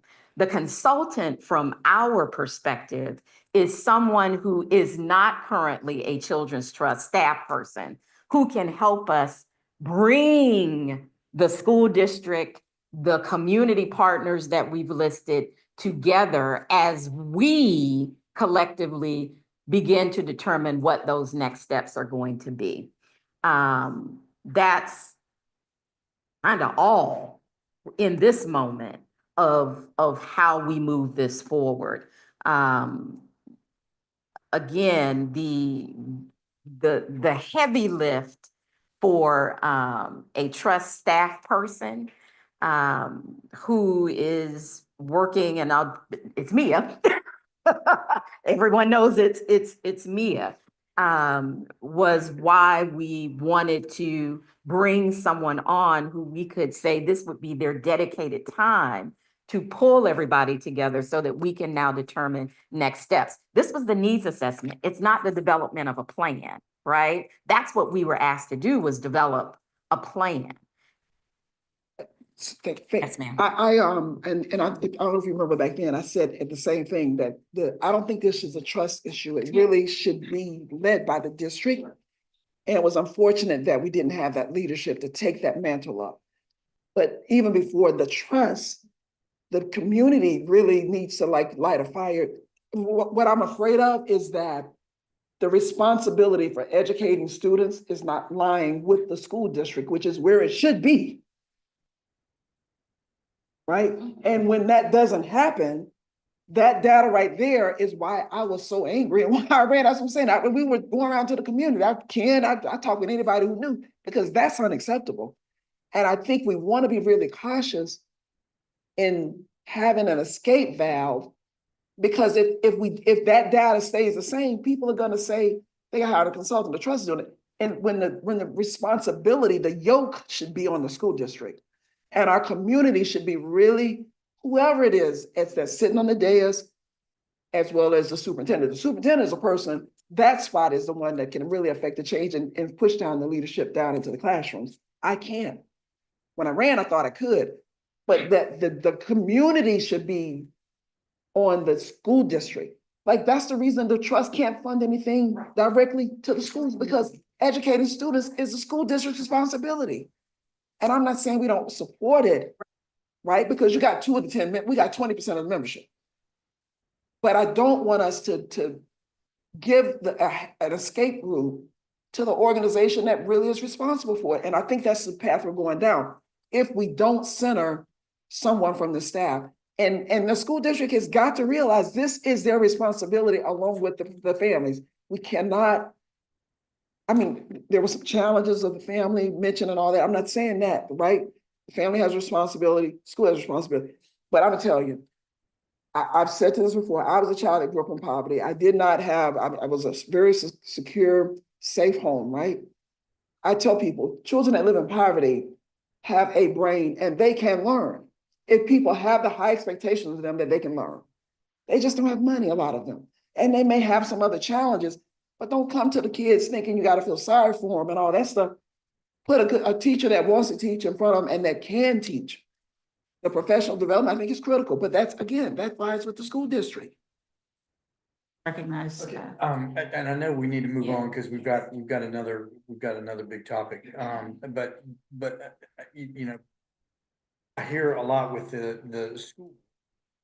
While you know, see that what's happening by the 3rd grade, I'll remind you to look at whatever page it is about page 30 about kindergarten readiness. I mean, that's not exactly glowing either, and that's not necessarily the school board. That's the VPK. I know that there's interaction there, but prior to VPK, you know, there's some formative years in there, and you know, might need some help there. I think we might need some help on figuring out on creating this how to create it. You know, so putting the onus of coming up with a plan. I don't think it's fair to our staff to I don't know, we have the resources to come up with to come. We're gonna need some help with the help of this. Here it says that our goal is 80%, so nobody is reaching the level that we need to. And even the, you know, 80%. So, you know, we're gonna have to bump everybody up. And obviously we need to do something in the African American community because that's unacceptable. So, you know, after hearing all that, we have 2 components. You have once they're in school, which is the school board, but I still think that there needs to be additional help outside of the school. Because, you know, there's only a finite amount of time that the teachers are involved, and reading is only a percentage of the day. So, you know, there's going to have to be outside resources as well. And I think that's probably where we need some help. So hearing from y'all that we need, and I totally agree that about as far as what we hear about consultants and how you know, how money is spent with consultants.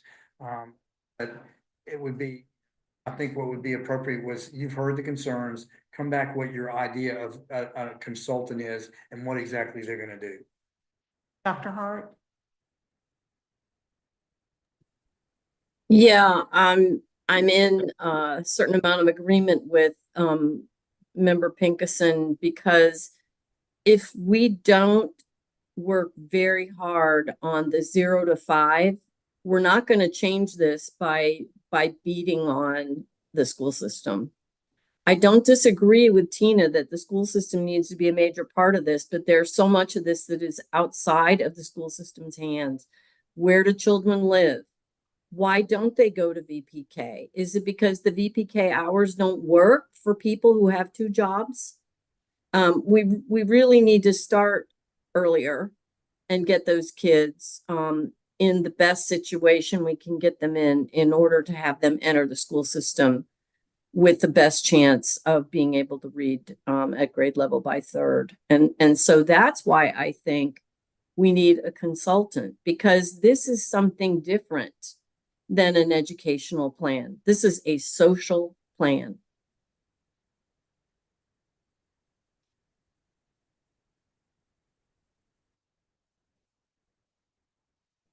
Go ahead. Thank you, Madam Chair. I don't disagree with my colleagues. I think this children's trust has got to be primary 0 to 5. And then school board's got to be primary from kindergarten on. And again, I think it's resources, targeted resources to the aqua colored line. So, go ahead, Dr. Patton. Sorry, I'll try and be real quick on this. So I think you could use a different word than consultant. So had a great opportunity for like almost 10 years. We started something called the collective impact, which is what I think I hear us talking about here. So someone had to be the backbone of that collective impact. So even this school district, we were chasing upwards to 80 education partners, chasing them. So instead, a collective impact was those 80 organizations came together, and honestly, Mary, you know this, Susan McManus, our education foundation in Collier, they took the lead. But of course, Education Foundation, right? So they had a staff member that was the backbone. So I would encourage you to use that more so when you say consultant, it sounds like that person's leading the group. I would say that word, like that's what the Ed Foundation was. They provided the backbone. They called the meetings. They told us where it was. They got a hold of everybody. They sent the emails out. Somebody has to do all that work, and we sure don't want to do that work. So I would again encourage you to use that terminology that you would provide that person provides the backbones of getting those groups together. That collective impact does help us because in reality, otherwise I'm running to talk to Nancy's group. I'm running to talk to the Boys and Girls Club. In one call, for instance, it came about even further when we had the hurricane. One call, one email, there were the 80 organizations, you know, versus us running all over the place. We actually did a bunch of state presentations on that. So that collective impact, I think, is a big word. You talked about data dialogues in this report. I would tell you that was very encouraging. Tina's going to get a chance to see that, but we had all of those principals and the APs. They all did 14 pages of their data. They did phenomenal. And I told them, I know what will happen. You will know your school better than you ever known your school. Did it in like 2 months, and we'll do that from now on, moving forward at each of those. It can be done, taking schools from Ds and Fs that were migrant kids, 3,200 migrant kids, all that can done. So we can sure do that here in Alachua. There's no question. Kids aren't even starting as far behind, but it's lining our arrows up. Doing a collective impact with the group makes a big difference. Keep in mind, we have resources now that we didn't used to have. When you have AI resources, little Amira, she's my newest, greatest friend. Little Amira can actually talk with the kids, hear them read, correct it. No way can a teacher, nor could any of your people that are working in the other groups, they can't get to that kids individually like you have today's world. So there's a lot of hope out there, Magma Math, and watching that teacher can't grade and see the kids 25 papers and say, but they can through technology. So there's a lot of hope, but again, just to kind of keep those terminology of a collective impact in mind as we work together. So we're driving together. So what I say is that synergistic effect where 1 and 1 doesn't equal 2, it equals 3. So having 50 organizations together is like working with 80 organizations. There we literally had 80. So you can imagine same here. There's a million people trying to help us. But having those meetings, having your backbone person, calling those, making sure that we have all the groups, not just the groups that are funded by Children's Trust, but all of those community resources. And it takes a lot of the district staff time. So we send our top senior people to these meetings, but they need to be there so they can help guide it. And maybe we need to look at this as more of a facilitator versus a consultant. It's a I say that's the better word. facilitator. Because if we had not done the consultant with our strategic plan, we would have never gotten to where we're at right now because the staff couldn't do it. So if I could get a motion, Madam Chair, while I hate to put it off for another month, I would recommend that back at our next meeting with a specific recommendation about how we go forward to implement all that you have heard today. We could certainly come back with, I don't know how we implement all that we heard today, Well, but we certainly can come back and talk about the consultant piece. and Facilitator piece, because we have some idea. We just needed time to have that discussion with with the potential Madam facilitators. Chair, I would move that we,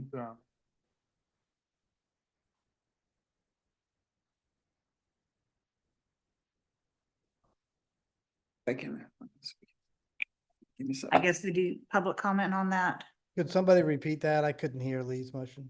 We're going to ask that the staff bring back a recommendation on what this would look like based on all of the conversation about maybe using it more as in a facilitated capacity. Just another consultant. We would need to involve in that. I think that's the key. And who would take responsibility for each part. So we're basically tabling this until next month. Public comment on this? Ken, go ahead. Sorry. Yeah, I support that. I think that's fine. One thing I do want to note, look at the line from 22. I mean, it's going in the right direction. Okay, I don't want to be all bad. This is not all bad. It's just that it can go faster with targeted focus effort based on expanded professional learning, teaching the folks how to teach targeted kids exactly what they need to do prior to kindergarten, and then once they're in kindergarten, and then tracking their progress regularly. So I think the trust should take primary responsibility 0 to 5, along with the county commission. As member Dr. Hart said, it is a community-wide issue. It's not a trust issue. It's a community-wide issue. The heat maps are why we have a children's trust. What Dr. Hart did in 15 is why we are all sitting around here. So we know where we need to focus our efforts. The county commission knows it. The trust knows it. The school board knows it. 0 to 5. And then once they get to kindergarten, targeted, focused learning so that they're at 3rd grade, they're reading at grade level. We can definitely do this. So those are my thoughts. Thank you for indulging me today. I'm sorry I'm not there. Thank you. And I'm sorry this topic has gone so long. You've been staying there a long time. Does anybody from the public, we're going to table this basically for a month, but would anybody from the public like to address this topic?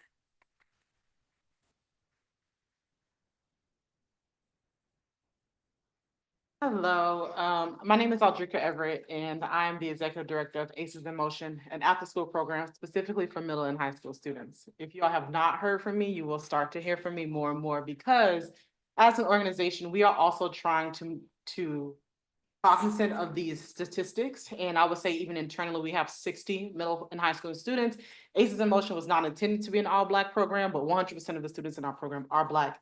And while this data is for up to 3rd grade, our data reflects the exact same thing with our students. 23% of them are on grade level for math and reading. So while this is incredibly important for 0 to 5 and then up to 3rd grade, we're also, I would like for you all to consider the idea of what it means to stop at 3rd grade and all those students that are left behind. Because as we said, for 10 years, we have not seen much of a difference. There's an entire, generation of students that do not have what they need. And if you don't know about ACEs in Motion, our desire is to focus on holistic support. So we have the mental health counseling, we have parent meetings, we are in the process of hiring an academic director to focus on our students' academics, because we know what people think about ACEs in Motion is that all we do is play tennis. That is not true. I cannot look at this data and say, well, we're gonna hang out and be an after school program where they just kind of play games and play tennis all day. These are our students too. And again, they look like me as well. So it matters to me and also to the staff. So we are in the process of reorienting our program around making sure that academics is a major focus and all the other things are foundational, but also secondary to this idea that our students need this help. So as you all are having these conversations and I've, have relationships with the school district as well and reaching out to different people, I would like for middle and high school students to be the secondary cohort to be considered as well when we're deciding on a facilitator, deciding on what direction this goes, because these are the parents. Unfortunately, well, we know what happens in poverty, what happens when people are not prepared for life after high school, which is what our program is trying to focus on. They end up the parents of these children. So we repeat the same cycle over and over and over again. If we don't stop it, if we don't supply resources for our teenagers, we're gonna have the same group of babies from them doing the same thing over and over again. So I'm asking for you all to consider middle and high school students in a part of this conversation. You may be doing that already, but again, it's my ears that see this and like, well, make sure they don't forget my kids, our babies, and not just my kids, but everybody's kids, because it is a community issue. So thank you So much.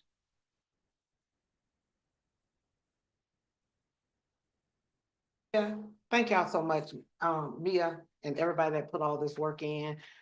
Thank you, members, certain, because you're absolutely right. I see where you're coming from. You do need a facility. In this next iteration, you had a slide up that mentioned a lot of your community partners. And I heard you say some pretty big names. And then I heard you say the United Way and the Chamber and all of these, but there are community organizations that can help you address this problem and probably help you do it a little bit more efficiently. We are able to address some of those things that go outside of education. Greater Duval has always been one of those ones that look at family support. And that is one of the reasons why we're always trying to look at a way to empower families and help them address poverty and hunger and other issues that our kids face.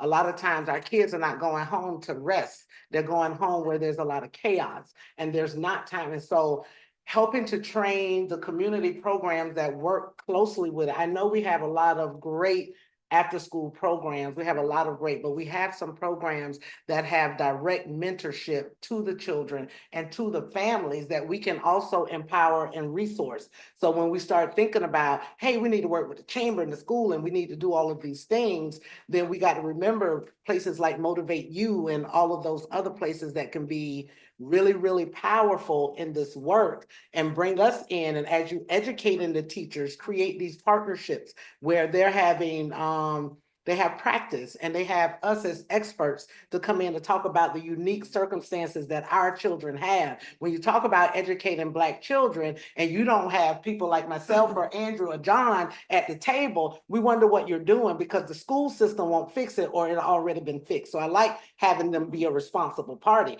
I like the fact that we created a Children's Trust with the help of all the people that worked on the Children's Trust, because it was not the efforts of one person. It was a lot of people that did that work, and I was one of them. And so when you start to have all these meetings and go into this phase 2, remember to come back to the community. And when we talk about educating people on literacy, remember to educate some of your community leaders and put those resources back into the community so that we can help our own children and we can address those things that you all will never be able to address from this day.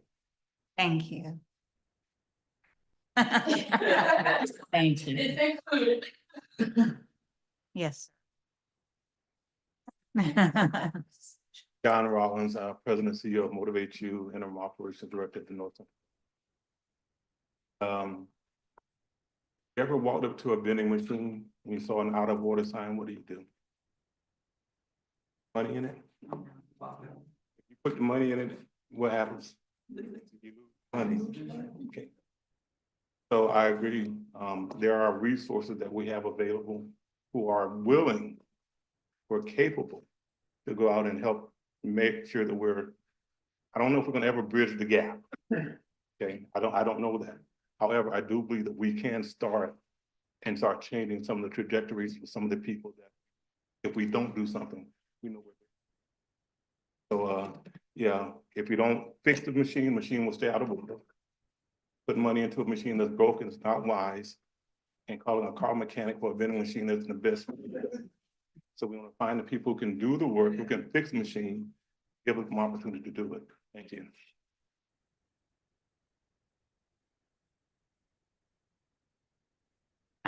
I think we are going to have you bring this topic back.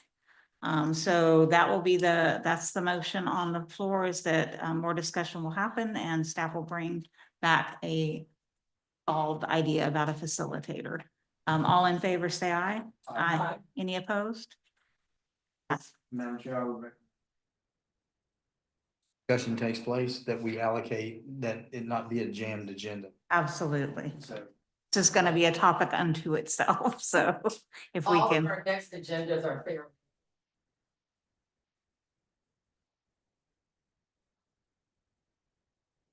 That next month, we've got a pretty package. So is there like, are we on like we got a time limit on the meeting? Oh, okay. I was. Madam Chair, Chair Cornell, I would recommend that if we know that it's a jammed agenda, that we start at 3 as opposed to 4. That would be a good idea. Well, I don't know, but you know, the judge may not be, she may not be done with a doc yet. Got superintendent, so. Yeah, I'd rather I guess stay I was trying to later figure out, than like, early. could we have an extra hour at the end? That's what I was trying to figure out, like, or is it like you gotta be out at 2 hours? I can go late, so. Whatever the will of the board is, I can go till 7 or we can start at 3. I think let's do it on the back end, I think, because Yeah, that would that help would our be other helpful. members that are still. Back in. It's fine. Are now moving on to item 12, which is our recommendation for awards for the summer camp and Freedom School. And Belita is going to take the lead on.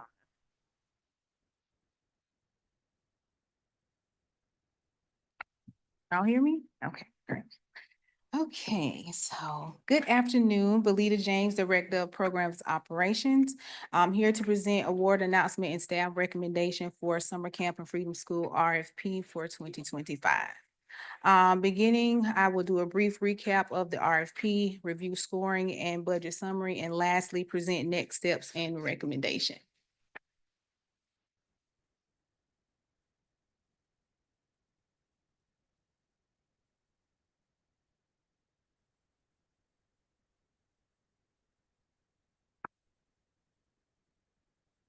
For me. Okay. Okay, so the Children's Trust of Alachua County sought providers for summer camp services to expand Freedom School programs. Summer camp services and to expand Freedom School programs. Focus for the Freedom School locations had to be in Hawthorne or either Newberry. Terms of services to start May 1st through August 30th, 2025, with renewal opportunities. Target being children and youth within Alachua County. The total allocation was $2 million. The allocation breakdown was $1.84 million for summer camps and $160,000 for Freedom School.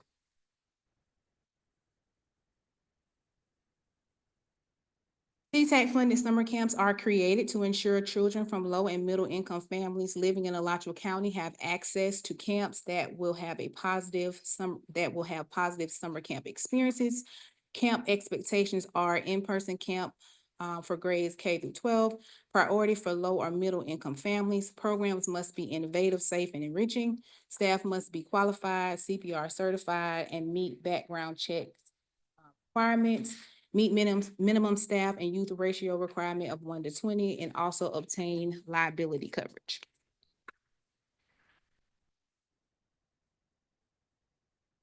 Though we did not receive any applications for Freedom School, I still would like to go over the expectations. The expectation criteria is the same as camps with the exception of the following. 6 weeks educational programming must take place. Must be in a focused expanded area, either Hawthorne or Newberry, with a 1:10 staff ratio and a mandatory training for Freedom School.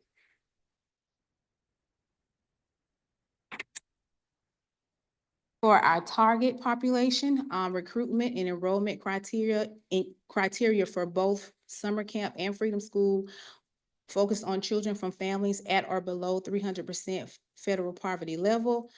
In addition, summer camp recruitment and enrollment criteria include children in foster care, kinship care, case management, or from a family receiving SNAP benefits.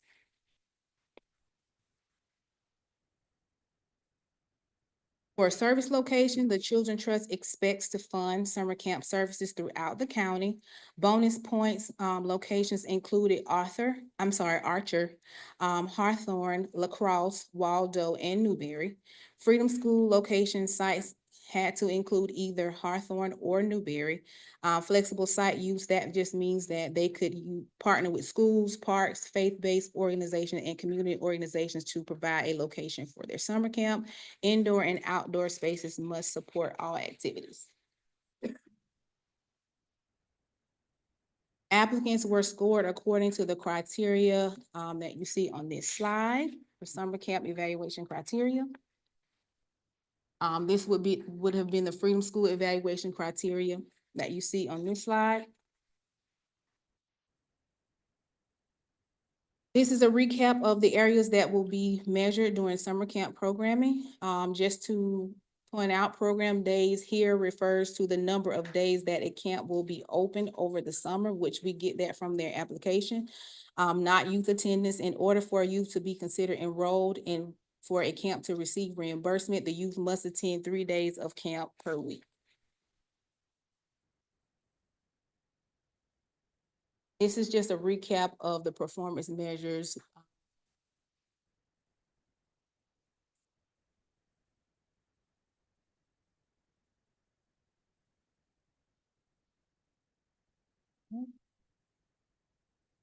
For our summer camp and Freedom School budget and compensation, all applicants were required to complete a budget that included total summer, total summer program costs, requested amount from the Children's Trust, and other sources of revenue. Traditional camps can request up to 300 per child per week, while specialty camps can request up to 350 per child per week. Just to remind everyone, specialty camps described as camps that focus on a specific activity or theme rather than offering a more general camp experience. These camps allow the youth to involve themselves in a particular interest or passion. Examples would be camps offering summer camp services to special needs children only, art, music, or STEM camps.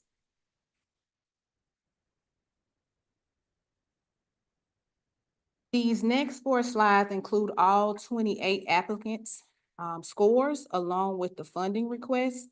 An enlarged copy of these slides has been passed out to the board for your review. I want to add that the final deliberation, that after the final deliberation, staff did a final audit of scores to ensure that all points and scores were accurate.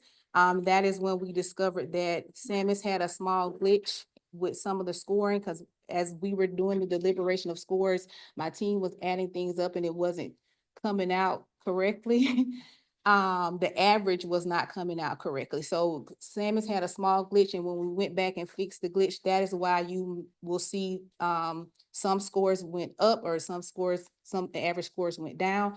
Also, we did a reevaluation of the bonus points and found that some camps had received bonus points and they should not have. So I want to take a look at, just to walk you through so you can see what you are looking at. I want to walk briefly through the summary. I am STEM, if you look at that, the total amount reflects the amount requested from CTEC via the RFP without adjustment. So if you see that first column after the organizational name, that's going to be the total requested amount that they asked for before we made adjustments. The next column is the final score for each organization that each organization received. That is after the final audit was done. And then after that, the budget summary outlines requested information needed for the next 3 columns.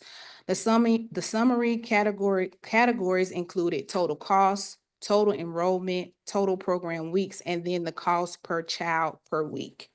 If you look at the next 3 columns, the total cost column is the entire cost of the summer camp programming. The next is the request from CTAC.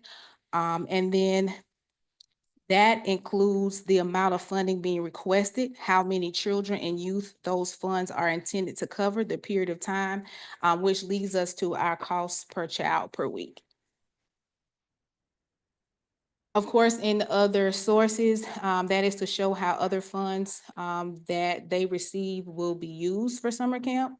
The last column that shows the maximum CTAC funding includes adjustments made to requests that were over the maximum allowed in the RFP. We had some, after we went through the budget worksheet, especially Scott and his team, where they were over the 300. So that last column is where we adjusted. So if it exceeds maximum amount, staff will negotiate at the maximum allowed. So we may have had some that may have had a request and it came out to 500 per child. And what we did was adjusted it to the 300 or 350 according to what camp it would be, traditional or specialty.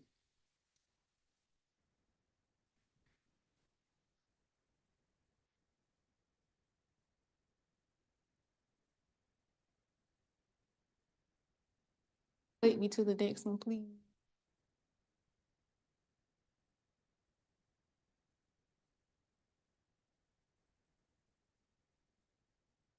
I think you have it zoomed.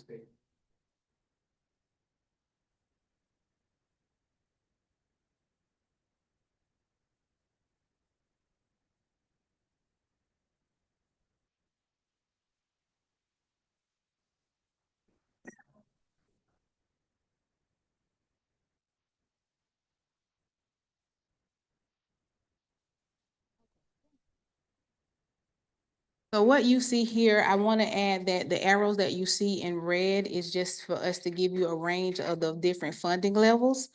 But based on the recommendation, the board approved 2 million, which the 1.84 for summer camps and 160,000 for Freedom School. Staff recommends to fund summer camps at the 1.91, which you will see corresponds with the staff report, stopping at the Concrete Rose Foundation, the 1.912, and the remaining allocation to fund one Freedom School. The areas that include the red arrows are to show the range of possible funding levels. So if you see where we have Concrete Rose, that is our recommendation, the 1.912, and then as it goes, you will see adding another would be the 1.921, and the ranges keep going up so you can see what that would look like.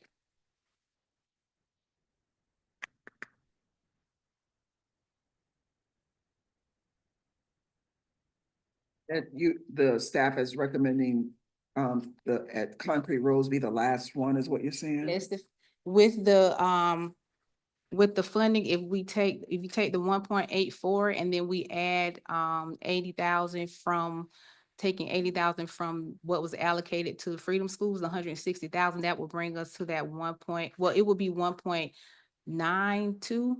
But what we can fund based on the scoring before you go over that is going to be the 1.912.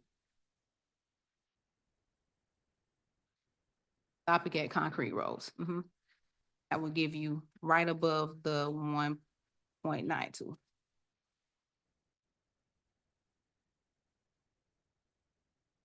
Okay.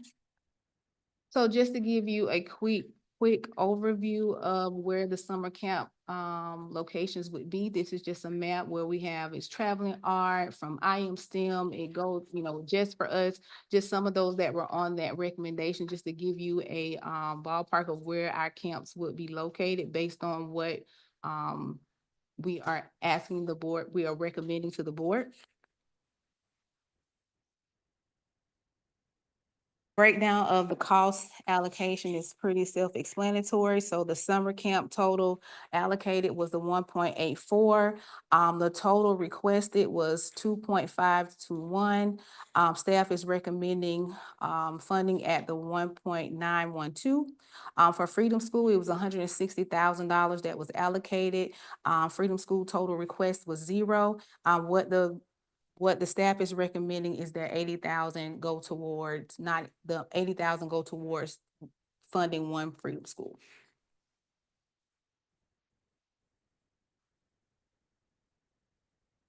Go ahead. So when you said you didn't receive an app from any Freedom School? The Gainesville location, or you mean you didn't get one for the outline The location? outline, yeah. Because the Gainesville location wasn't funded through an RFP. So that's something that they were already on a contract renewal for. They were already approved for that, so we didn't I get. misunderstood that. I didn't realize that. I didn't, because. This was an expansion. This was an Right, expansion. and we didn't, I'm honestly, and I think I might have given out some wrong info. Because for an outline area, we had, the Hawthorne was inquiring about a spot out there and us using the school, and I didn't think they had to put an app in. I thought it was part of the. Well, the reason why we did this expansion is because we approached them about doing the expansion to rural areas, and they wanted to stay within the Gainesville Just area. because of So staffing, yeah, I know we're getting. because of staffing. So what we did was just including the RFP so that we could expand Freedom School. So that would have required an organization to apply.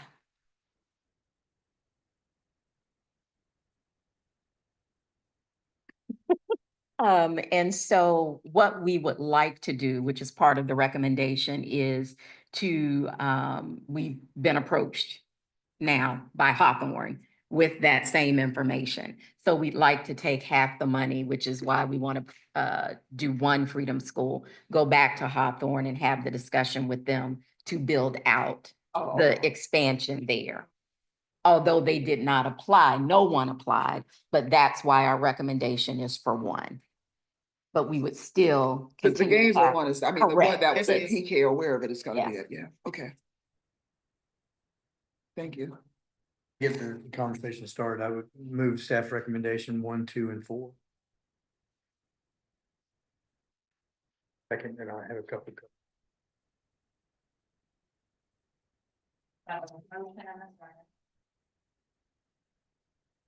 And there'll be a fourth part, that the fourth part would be, of the motion would be that, should there be any additional negotiation, that if, you know, whatever is left over can continue.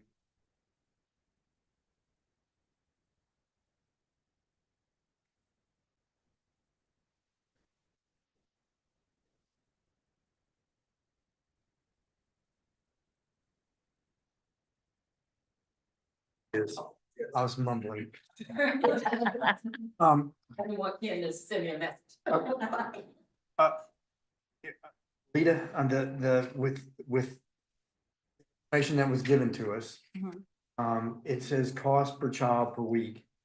Sometimes there's discrepancies between the numbers. So in the event that there's a discrepancy, does that mean that the child that is getting funded from CTAC is in a different program? Are they not allocated the same resources that the other students are? No, what we. Answer my question. Oh. So that being the case, I'm uncomfortable with the maneuvering of the numbers. Because because we have a higher entity that can come.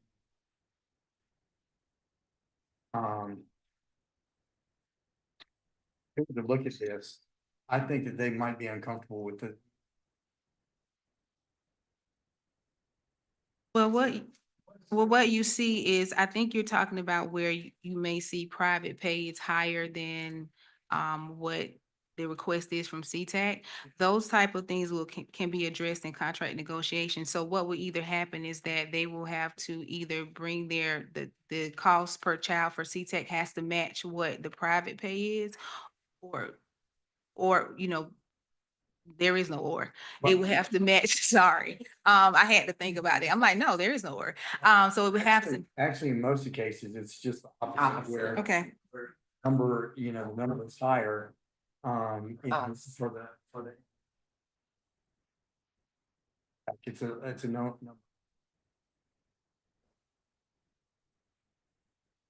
Dollar limit or a 350 limit, it looks like the numbers were lowered in order to. Not totally comfortable with that. And those are the type of things, Scott, I'll let you kind of speak to that as well, but those are the type of things that we will address in contract negotiation, because it should be the same across the board. CTAC should not have a higher cost than what the cost of the program is. Or lower. So, you know, and as y'all go through that process for this year, y'all do this year, but next year, there were some other organizations where it's pretty much, you know, spot on, that the amounts are the same. Difference, base, they should be pretty much even. Go forward to next year, nice, to see those numbers the same. Hey, Lee, can I ask a question? Yeah. Are you saying, I have one more question after that. are you saying, the cost per camp, like in the other sources column and the CTAC column, is that what you're saying, that those numbers differ? The cost per week, is that what you're Yes. talking about? Yes. Total cost and then the request from CTAC, and there's, you know, sometimes there's a difference.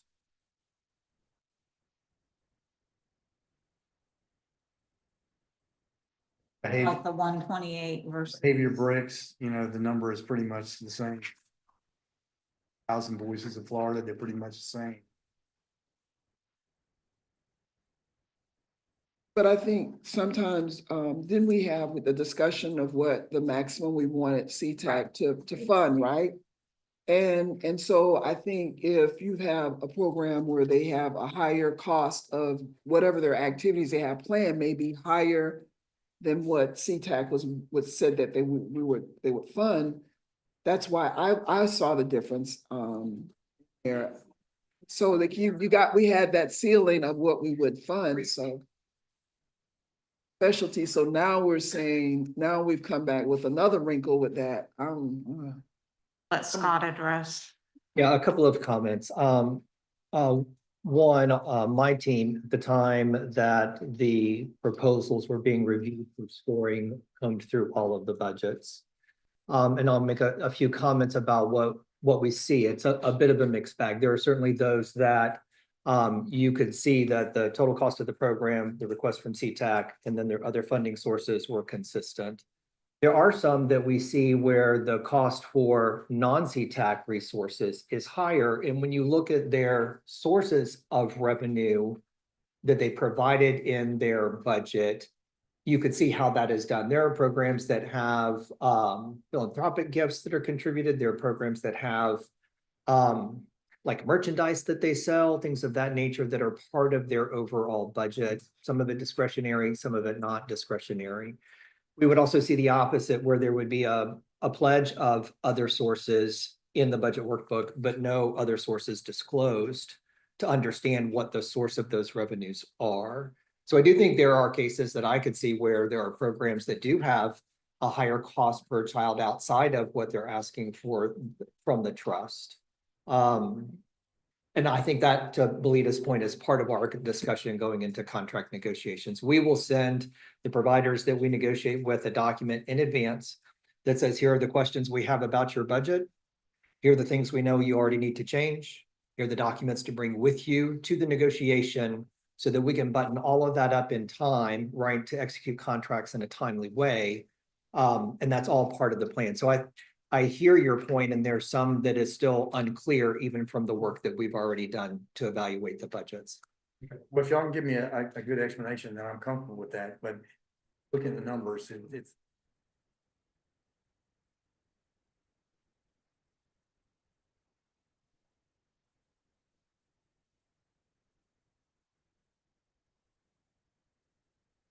We wouldn't, that one is an example, the max they would get, they're priced at 811 per child from us.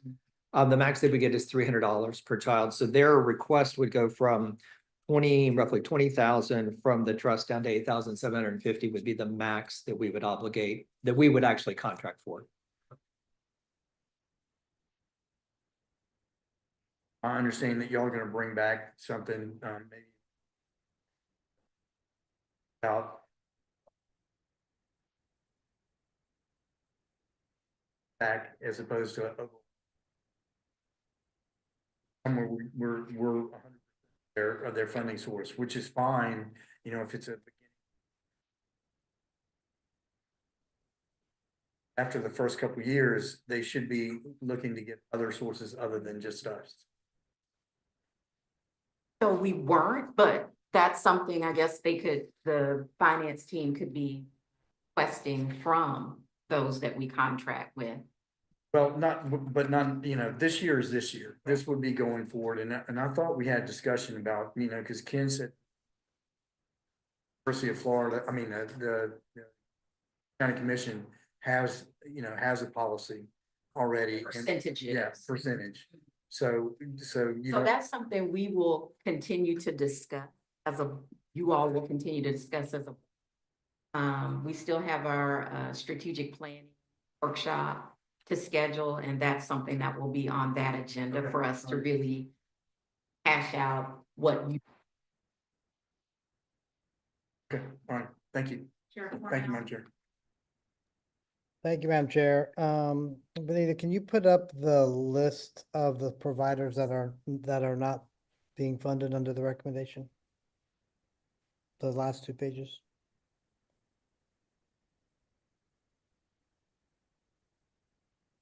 Yep, that's right there. So just a general comment, if there's no funding from other sources, kind of going back to Lee's point, I think that's a problem. What kind of bums me out though about this recommendation, which I will support though, is the previous conversation we literally just had. Which when you look at mirror image, cultural arts, if you go to the next page, mirror image, cultural arts, Greater Duval, Mount Pleasant.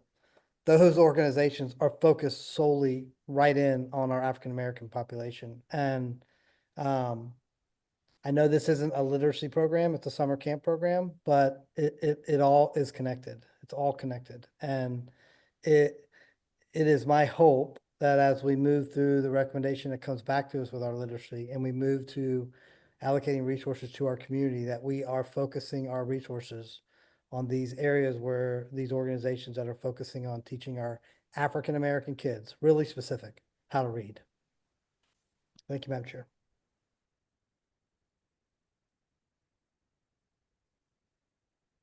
Would staff, with the contract negotiations and when you guys go through this, or you look through this, if there's some money left over, would you all start looking down the list to try to fund some of these organizations or do something? Motion, Yeah, that would then work. that's, Yes. then that's certainly what we could do. Oh, okay.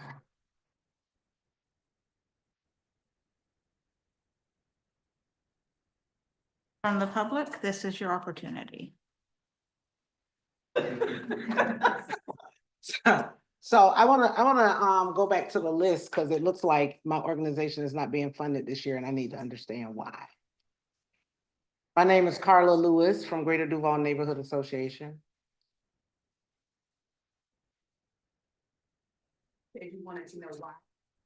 Yeah, I'm trying to understand from the recommendation what the here's one of the things about this program, when we started talking about, we just had this big robust conversation about African-American communities, their special challenges, all of the things, and you all seem so interested in making sure that you address a lot of these critical areas in our county, in our city. And then you turn around and I hear somebody say, well, if they can't get resources in 2 years, they're gonna have to figure out how, they're gonna have to figure out how we get investment when we know historically there is no investment in African-American communities. So what I hear Mr. on the end is saying is after a program has been with the trust and they have nothing, then we're gonna drop the ball on their kids. So that ends the continuity and the help that we have in addressing our children. That's number one. The second thing is since the inception of this, it has been a jumping through the hoops of trying to use these taxpayer dollars to address issues in our communities.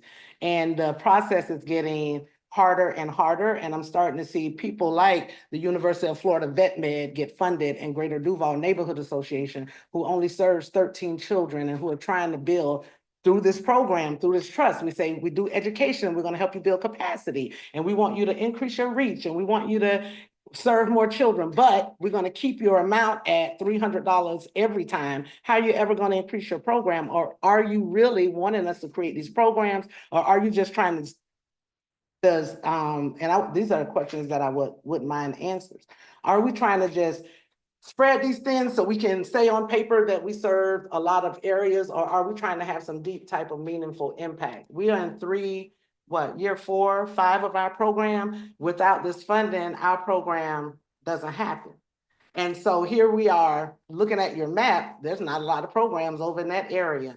I have people, and I'm turning down 30 and 40 children a year because we don't have enough funding. The hope was to grow this program, but that's why I worked on the campaign for the Children's Trust, so that we can grow this program. They came to me and say, hey, we get this money and you're able to do this work that we were paying out of our pocket for. And now they're saying, we don't have any help for that. And I'm trying to understand what the criteria is for and where are we lacking in the impact. And so I had the only evaluation that we've ever gotten back, the only thing that's ever on our evaluation is background checks. Yet we have the same professionals and doctors and psychologists saying people with lived experience are some of the best people to address issues for vulnerable communities, right? And so our background check process, we've been in compliance, we've done all the things that we're supposed to do. I got one evaluation back that said we failed on background check. And they were not failing us because we were not in compliance, and because what we did or anything that had to do with the trust, they were failing us for the mere fact that we had a background. And so when we start looking at the criteria and the ways in which we're being evaluated and we're being judged, I'm sorry, how are we, because this is really critical. And then I want to know about the appeals process.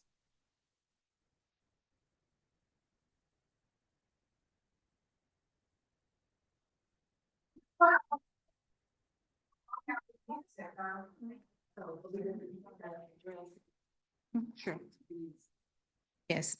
The scoring, as we have in summer camp evaluation criteria, it says organizations with the highest scores will be recommended for funding contingent upon available funding. So what we saw is between the area of, starting with, I am STEM, which had, a score of 101, to the, even if we went with the 1.84, it would have ended with behavior bricks with the 85.25. So it was just that the score fell below where the funding, the allocation was. So if the allocation had been more, then more organizations would have made it into that pool. So that 85.25 up to the 101 points, basically their recommendation, their funding request took up the allocation. Yeah, okay, all right, so that's probably something that, I would want to push back on the trust with, because when you have Greater Duval Nation Neighborhood Association, which we have a great impact in our community and we're staff of 2. And then you have somebody like the Circuit Center, we have to hire in order to do our program. You have the Circuit Center who may have a grant writing team and all of these things. Are we all being scored on the same criteria? And that could be where some of the smaller organizations are being left out, because of course they're gonna have a stronger thing, but do they have as much impact in the vulnerable communities as we have? That's what we have to ask ourselves. And so when we talk about, we sit here and we act like we're the same organization that's trying to address these summer needs for our kids are high risk. Without programming, I don't know what they're gonna do during the summertime. I don't know how their parents are gonna work. We had one parent who's saying, without your program, I can't go to work because nobody else can take my kid, or nobody else is willing to take my kid because they have issues, because they've been whatever in school. And so you all need to think a little bit deeper when you're talking about evaluating and who is scoring these programs. Do they understand the concept of what these programs are supposed to do? Or are you just getting random people to come in and say, hey, I think this is too high, I think this is this, and they're making decisions that's really going to affect our communities? Wanna address? So I do agree that we want to be mindful of the individuals that are volunteering to review all of our applications. We do have a system in place where we are looking for those that have the background in out of school time programming. We had a great list of individuals that scored these organizations this year. There you can look at, and all of the providers have access to their scores, why they were scored a certain way. So they provided notes, they identified areas that seemed to be a challenge, whether things were missing. We have providers who we have funded for 4 years who did not submit all the necessary documentation, which may have resulted in their score being a little lower. I do agree.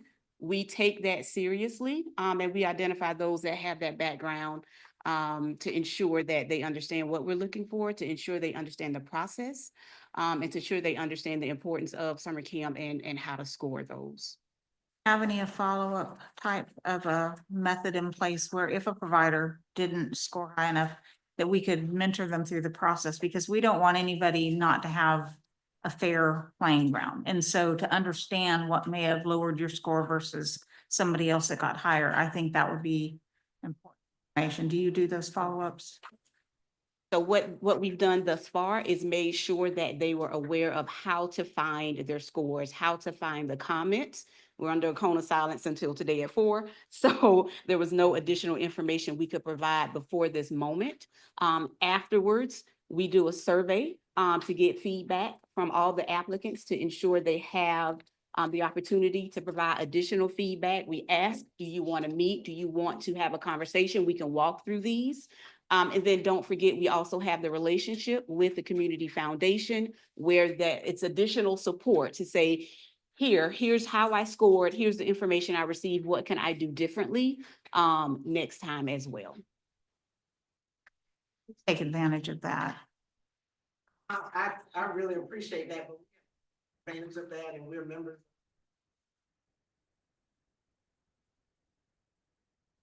I'm like, the impact, I don't know. Documents, was there something? Now I'm starting to think, I can't wait to get in front. Yeah, you missed this and you missed that and you didn't do this and you didn't do that.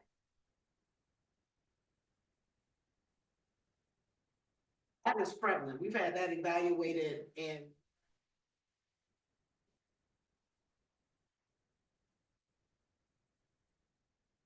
heartbreaking to me to have.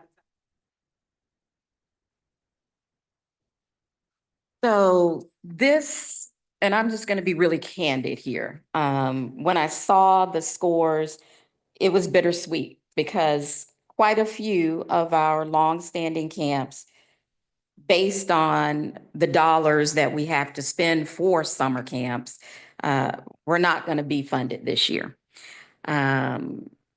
First conversation we had as a staff was about that. And I want everyone to know that staff did go back and look again to ensure that those numbers and everything was as it, as it appeared to be. But as a board, I come back to the discussion that we had going through strategic planning, where we said that goal 1 was where we were going to put our stake in the ground, right? That 50% of our funding was going there. Goal 2, which is where summer camps fall, that we were going to be reducing the amount of money that we fund here. Well, whenever you look at making reductions, this is going to happen. And so it doesn't feel good. It certainly creates problems for our providers. And I don't take that lightly. I get it. I understand it. But it's part of the process of us walking through how we align ourselves to what we said we were going to do. Now, I'm going to say something that my staff is probably going to kick me for. The board has, in its discretion, you can up the dollar amount for summer camps. It will go against what we said we were going to do in terms of how we were going to fund. But it is in your purview to do so. All of our camps are great camps. All of them. They do good work to a person. So that has absolutely nothing to do with where we are. But hard decisions have to be made. It doesn't feel good, but hard decisions have to be made. Staff had to make a recommendation based on what the RFP said we were going to do. And that is what you have before you.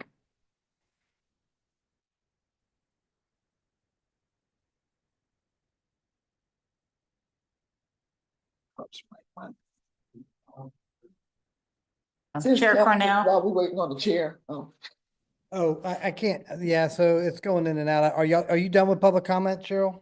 No, I think we've got some more that are going. I'll wait till we're done. Okay.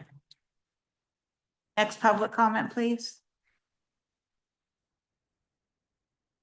I apologize for earlier, but again, my name is Jamie Bass and I'm the camp manager of the Alachua County Board of Commissioners. For the last 2 summers, I have had the privilege of managing Cuskawilla Nature and Retreat Center. It's on green. Cuskawilla provides a day camp for ages 6 to 13 years old in Micanopy. We are an accredited camp with the American Camping Association, who provides activities such as archery, kayaking, arts and crafts, swimming lessons, and more. I'm grateful for the partnership that we've had over the last 3 years with the Children's Trust, where you've provided scholarship dollars for more than 100 campers from 3 to 7 weeks of camp. And this includes providing bus transportation to and from our Micanopy location from Lincoln Middle School. Thank you for Ms. Belita to explain the discrepancy in the SAMUS. I understand now the change. But we are still asking for consideration for our summer camp program. The current camp program has over 30 campers who have expressed interest in receiving camp scholarship dollars to attend camp this summer. I hope that you consider deserving families like this mom who says that her campers have attended for the last 2 summers because of the Children's Trust. She says Cuskawilla Camp has been an incredible experience for our kids over the last few years. They have both absolutely loved attending and look forward to it every summer. The camp keeps them engaged, active, learning in a fun and supportive environment. It is more than just a way to pass the time, but it is a place where they can grow, make memories, and build confidence. The resources provided through the scholarship program have been tremendous help to our family, making it possible for our children to attend. We honestly don't know what we would do without the support of the amazing opportunities that Cuskawilla offers. It has made a lasting impact in our family. Or another mom of a camper who says, without receiving the scholarship dollars, my child would not be able to attend camp and they would stay home. I would rather have her engaged, learning, and making friends, and the scholarship makes this happen. I hope that you will reconsider and appeal for our application. Thank you for your time.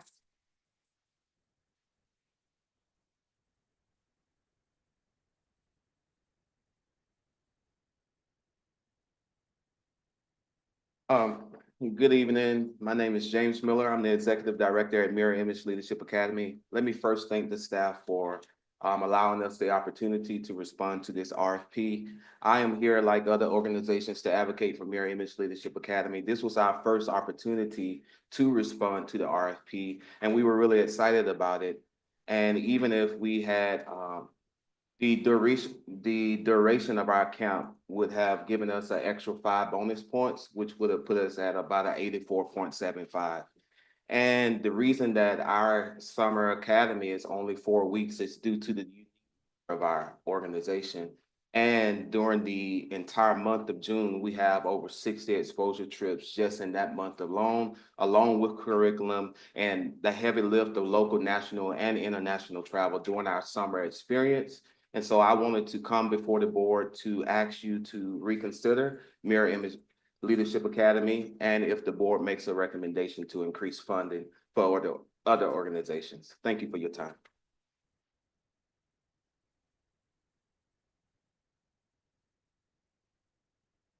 John Rollins, here as the Interim Operations Director for the North Central Florida YMCA. I think I'm asking for mercy. And I feel a little conflicted in doing so because there are so many qualified camps that did not get funded. However, the reason that I'm asking is because we did not get our application in on time. We were waiting on the site agreements that came in on the morning of the 14th. So we did not submit the application in time. So if there is an opportunity where you would reconsider, I believe that we can probably provide camp at the Gainesville YMCA, but in the past 3 or 4 years, I'd say at least the past 3 years, served Hawthorne, we served Micanopy, we served Archer.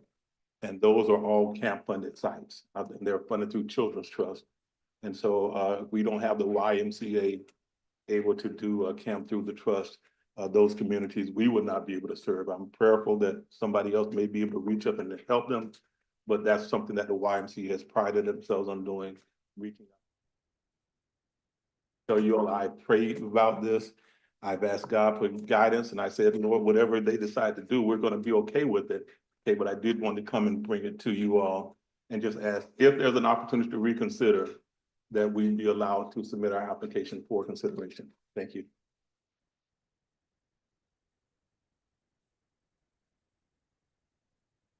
Okay, so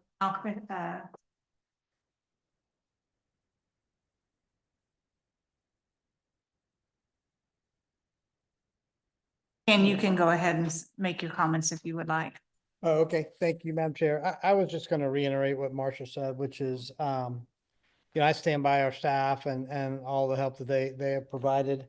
But when it comes to the previous agenda item, I also, as a member, really think that if there's a place for us to use some fund balance in a period of time, whether that's a 3-year period, a 4-year period, or a 5-year commitment, to get really focused on literacy for African American kids, 0 to 3rd grade, that's what I would support. And I think many of the organizations that maybe are not getting funded here today or are not being recommended for funding would fall into a potential funding opportunity under that bucket. And I'm ready to have that discussion as soon as our staff is ready to have that discussion. Thank you, Madam Chair. So I was gonna take a different stance, similar to what Ken was saying, in the sense that, and maybe we consider an additional allotment for summer camps, because I was against us reducing the amount. Because I knew we were gonna be here, right? And I'm gonna tell you why, because we do have organizations that fund, but when we go down this sheet here and we see what's not gonna be funded and the impact on the community, I mean, we had the issues with gun violence and all that stuff, and I think we're just turning the curve and getting, keeping kids occupied in safe spaces and all during the summer months. Summer, things just get crazy. Like if you've been here, you know, we had a lot of, my friend here, right? My friend here, the judge can tell us that. So, but Ken, and I was gonna say, we increased the allocation, even if it is just 1 year, we try to transition to something, because if not, the money goes into fund balance, and then we gotta figure out some kind of way that's not a recurring way to use it. So I was not, I felt that bringing this amount down to just the 2 million for summer was gonna be a lot, because it takes, you're hiring staff full time, and there's gonna be more of a pull on it from organizations, and we still have these kids that we got to do. I know I respect the goals that we have. I just think the funding of them, I knew we would be here, and I don't feel easy today by leaving and us having some organizations that won't get funded, that are doing good work, to echo some of the feedback that we've gotten from our citizens.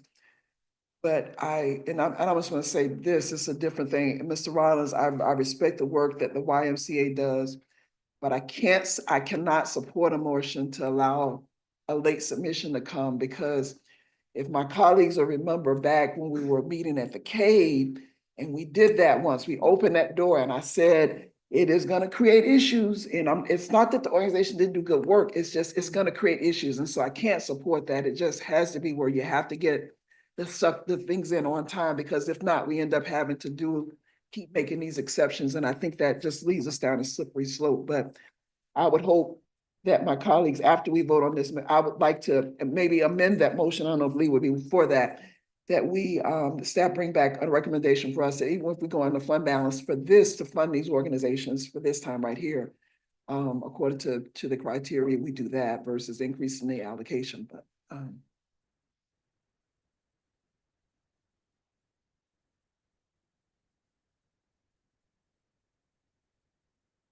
Madam Chair, put to the strategic plan, we knew this day was coming. And here it is, you know, decided that we were gonna focus on, you know, the community, which obviously this falls into, but in order to do some of these things, it was gonna require that we cut back on some of the summer programs.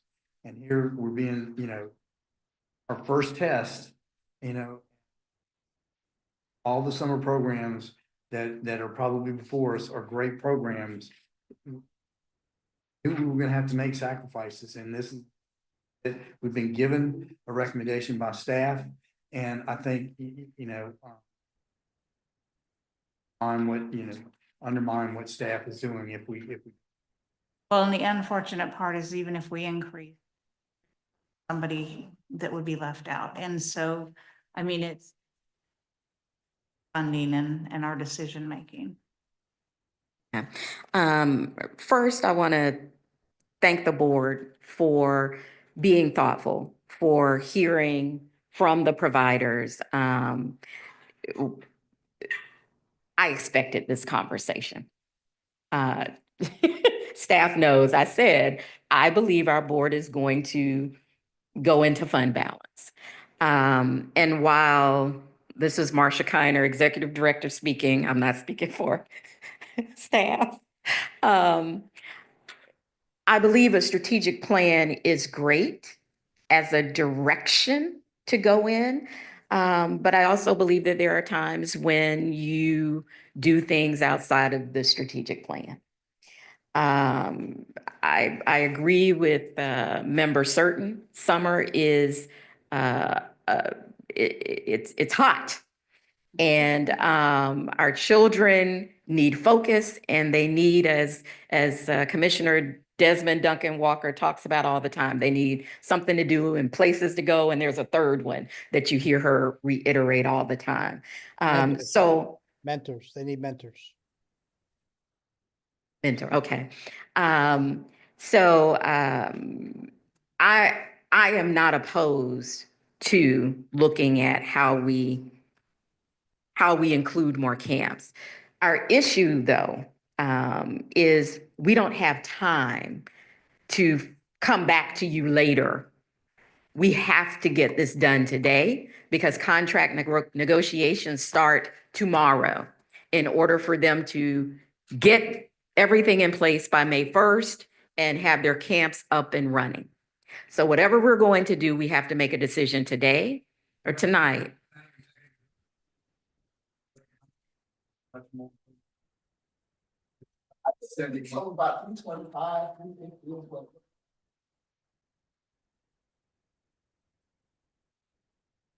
So it would go to 70 as those that did not score higher than a 69 are not eligible for funding at all based on the RFP.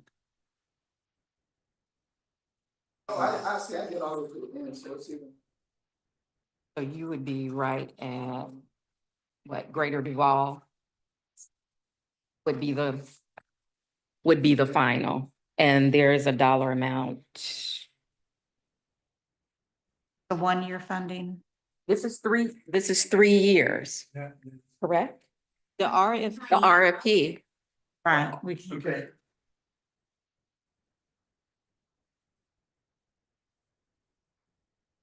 Those that fell below. But the For the ones that, so you're saying for those below the cutoff, you would be? Lee, I can't hear you. If you can speak into the mic.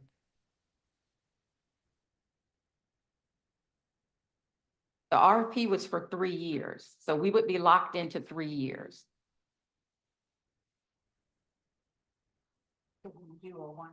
Special for, because right now we have 15 programs that met criteria for the 3 year. And then that would have left below.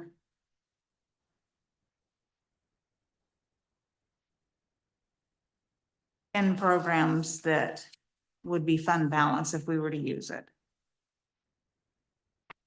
But we would have to agree to 3 years, or we couldn't do 1 year just to give them time to prepare for next. Well, then they would have to come up with funding for next year because we wouldn't be putting out another RFP. Right. Okay, Christy, you want to speak up? That was before my time. We have for a summer camp utilized additional dollars for just 1 year. To Marsha's E.D. Kiner's point, excuse me, it's 1 year. And when that year ends, that's it. Those additional that don't meet the recommendation only get that funding for 1 year. We have done that before. So the 10 programs below the threshold, we could potentially do 1 year. They're not below the threshold. Well, below the 3 year, where our funding, where we had said for the 3 year funding. Okay, Madam Chair, I'm gonna complicate this, and if we're telling these people they have they're above 70%, you know, and we're going into the fund balance now to do this.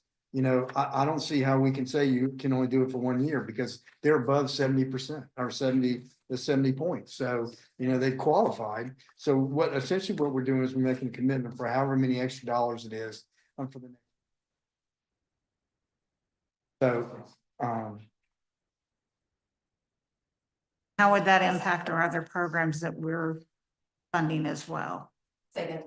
How would that have an impact on our ongoing other programs that Well, we have to go back and look at the budget. that See, that's what Chief Financial Officer. A couple of things, member certain, fund balance is roughly 7 million, here. Well, so I think we can have I think of this two ways. It doesn't have to be one or. I think we can find an and by that I mean there are programs in here that through the course of discussion and negotiation, I would expect a lower cost. I'm just going to say that broadly, right? That is part of the negotiation. I'm going to give you one simple example. You see the price of t-shirts range from $10 to $30. We just bought t-shirts for our open house. It cost us $10.25. I'm using that as an example for us to have discussions with the providers to be more specific about this line item that you say you want for t-shirts that's $3,000 for an 8-week camp. We need to understand that better. So if all the providers share in how we float the boat for everybody, we can get further down this line, in my view. I will also say, so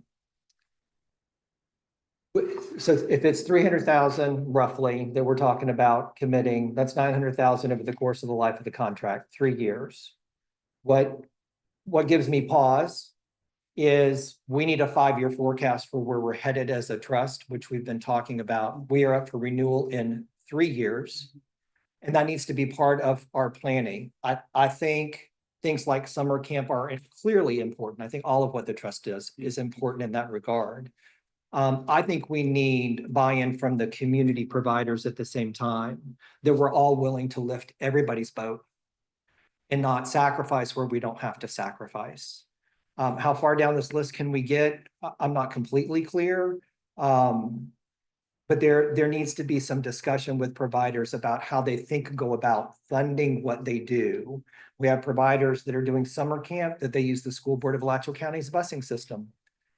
We have providers in summer camp that go and lease vehicles for 8 weeks. I think there's a balance between those two as examples. So that's my commentary. I think we can find a way to do an and, but the board has to, if it's a 3-year commitment, the board needs to recognize now that's a commitment, forward thinking for a fund balance without eyes wide open. Those are my comments.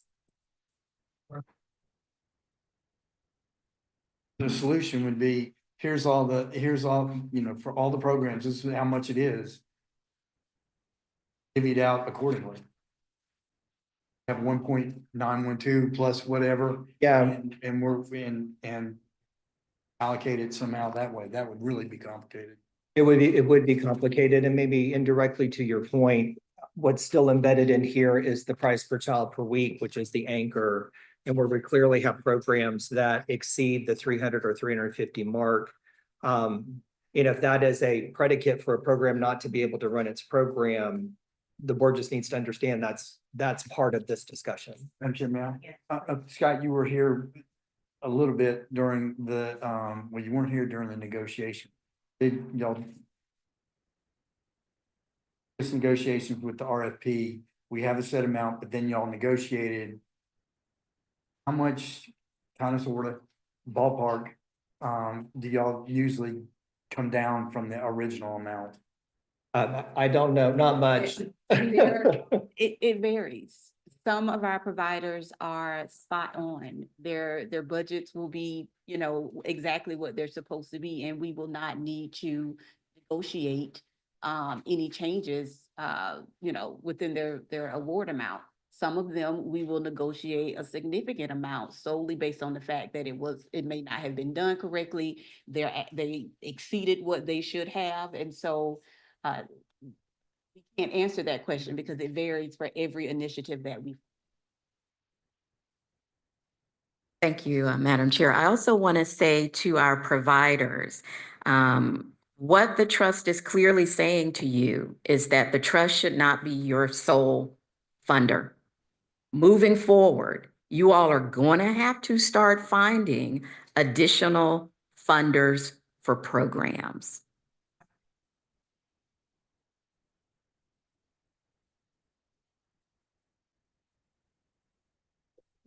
You mean when the trust started? my boots on to knock on voters' doors because they came to me and I was paying for SummerSlam out my pocket. And they came to me, I didn't ask them, because I already know they don't want to give us no money. So I didn't ask them, they came to me and said, Carla, let's promote this. And this is the way that y'all are not gonna have to pay out of y'all pocket to provide programming. And you'll be able to create jobs and you'll be able to serve more kids. So excuse the providers for being confused about what this trust is supposed to do. When I hear that we have so much money in reserves, but y'all are not funding $300,000 for this year when we got about $6-7 million sitting in a particular account to do other work. I understand that there's a foundation that has to be built in a way that you all have to operate. I get that. But if we're talking about, at one point, a long time ago, they was even talking about lowering the millage rate because they was collecting too much money. And here we are struggling for programming. Every year, every 3 years, we go through all these seminars. Christy will do them during this year for all the new providers, and they'll talk about building capacity and everything. But then you look at living in Gainesville, Florida, in Alachua County. This is all we have. Our city don't have any money. They're extracting wealth out of our neighborhoods, and y'all are telling us in 2 years, you're not gonna have any money for programming, even though you're still paying taxpayer dollars. I have a problem with it. Thank you for that. And I don't think anybody wants to argue the point, but I still say, I know, I hear you, Carla. I hear you. I hear you. I say, let's find additional partners. And the trust is partnering with the Community Foundation and the center. I hear you, but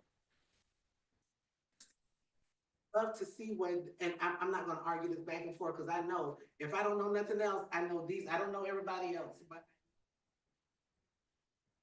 have always been trying to play this, trying to figure out how they keep this up and we get what they need and they're walking the thin line to make sure that they're doing.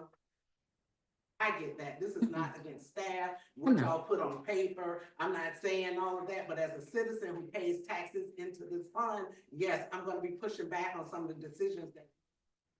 Yeah. And I would also implore that we're going to, yeah, y'all can look at each other because it's gonna get.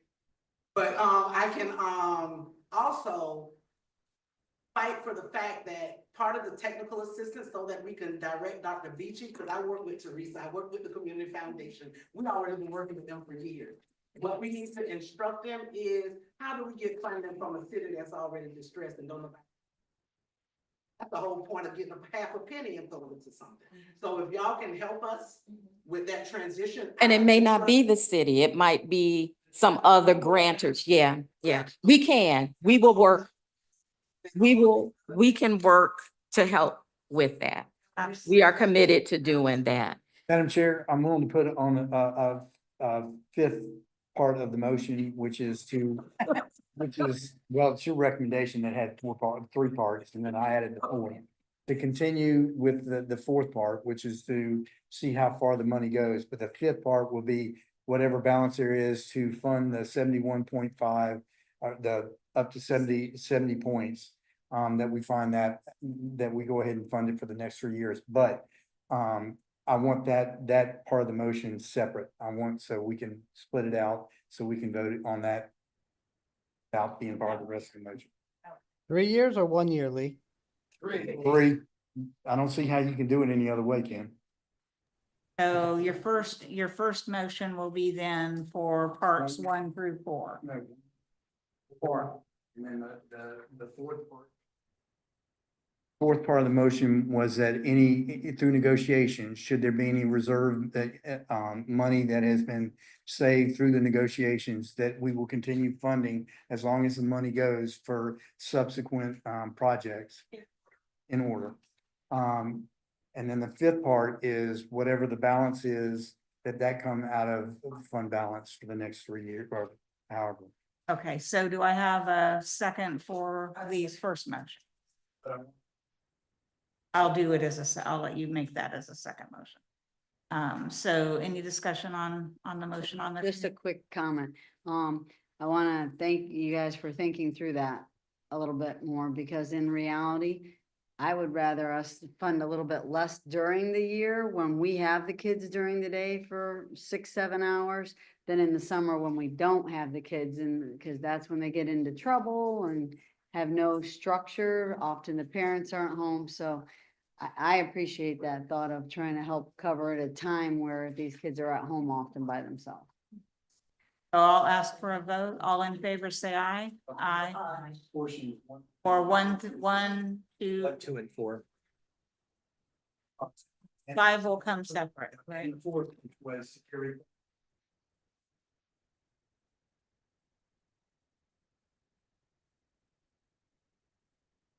Right. And then the. And then continue the funding. Fifth part of the motion. Remainder from fund Whatever, balance. if it's not sufficient funds. Pull from fund balance. Go to the second. That all in one motion? He wants it as 2 motions. Okay. Okay, so first motion, all in favor, say aye. Aye. Any opposed? Okay, that motion carries. And then the fifth motion is that anything that's left over after they have expended the monies that are already committed, that we go down to those that score 70 and above and pull that for a 3-year funding term out of fund balance. Discussion on that. Discussion from the floor. Carol, can someone put that up on the screen? And I'm sorry, Lee's audio is going in and out, but Lee, are you saying that we are funding up to 70 points or we're just taking any excess funds that we can't contract? No, up to 70 points. That was the fifth portion of the motion, which Okay, was, can someone just ought to send- sound familiar with you with the motion, number of parts of the motion. Yeah. There are 10 programs that would fall in that. So it will fund up to all the ones that got the minimum score of So 7. it would fund Mirror Image, it would fund Cultural Arts Center. Correct. What's the next page?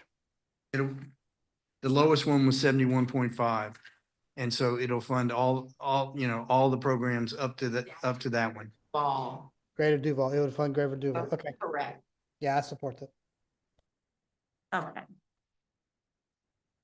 So I'll take a vote at this point. All in favor, say aye. Aye. Any opposed? Okay. So you're a no on that? Okay, so, Thanks, Lee. have one dissent. Okay, oh my goodness, let's keep. Thank you all for sticking this out with us tonight. We really appreciate you. This is important discussion to have. You know, this is important for the community and for each provider, so thank you. Are there any final general public comments that haven't already been stated? Stated the comment, but I would say, thank y'all for being fluid. I think that's what the most important thing is to be able to adjust and adapt. And I really appreciate all the board members and their reconsideration. And thank you, Ms. Marcia, for that educational piece. It's time to get to work, not just for myself, but for other organizations. Unfortunately, we've been looking at this as opportunity to grow, and now we're sitting here trying to figure out how we cut back and serve less than the 13 kids that we serve. So, but the reality is, if it starts to come out of our pocket, a lot of our kids are gonna lose out. So there's gonna be really strategic over the next 3 years about how we get funding and then reevaluate this particular fund and try to decide if it works in the best interest of our children. Y'all have a good day. Thank you. Can I speak to Carla? Yes, sir. Carla, thanks for being here today. I'm sorry I'm not there. My ear is ringing constantly right now, but we need Duval. We need Duval touching every one of these kids from a literacy standpoint. And I know your program is focused on that. It's focused on so much more than that, but we really need Duval. So thank you for being here. Thank you so much, Mr. Cornell. Y'all have a good day. Any additional board member comments? Okay. I think I outdid Lee on the longest meeting facilitation, so I did it. For your information, items 13 and 14 are just in your books. No motion needed. Want to speak? Uh, Oh, absolutely. I also want to say thank you to the board and thank you to the staff also for the reconsideration. This is gonna make a major difference in the 74 scholars that will be serving this. Thank you. I'm sorry. Anybody else? I didn't want to miss anybody. I'm sorry. Okay. Hi, I'm Izzy. I'm from Gainesville Circus Center. I'm the assistant director. I just wanted to say, going back to the open house, to thank the staff and the board members, for such a wonderful, lovely event. Our children that got to perform, almost all of them were, CTAC scholarship, recipients.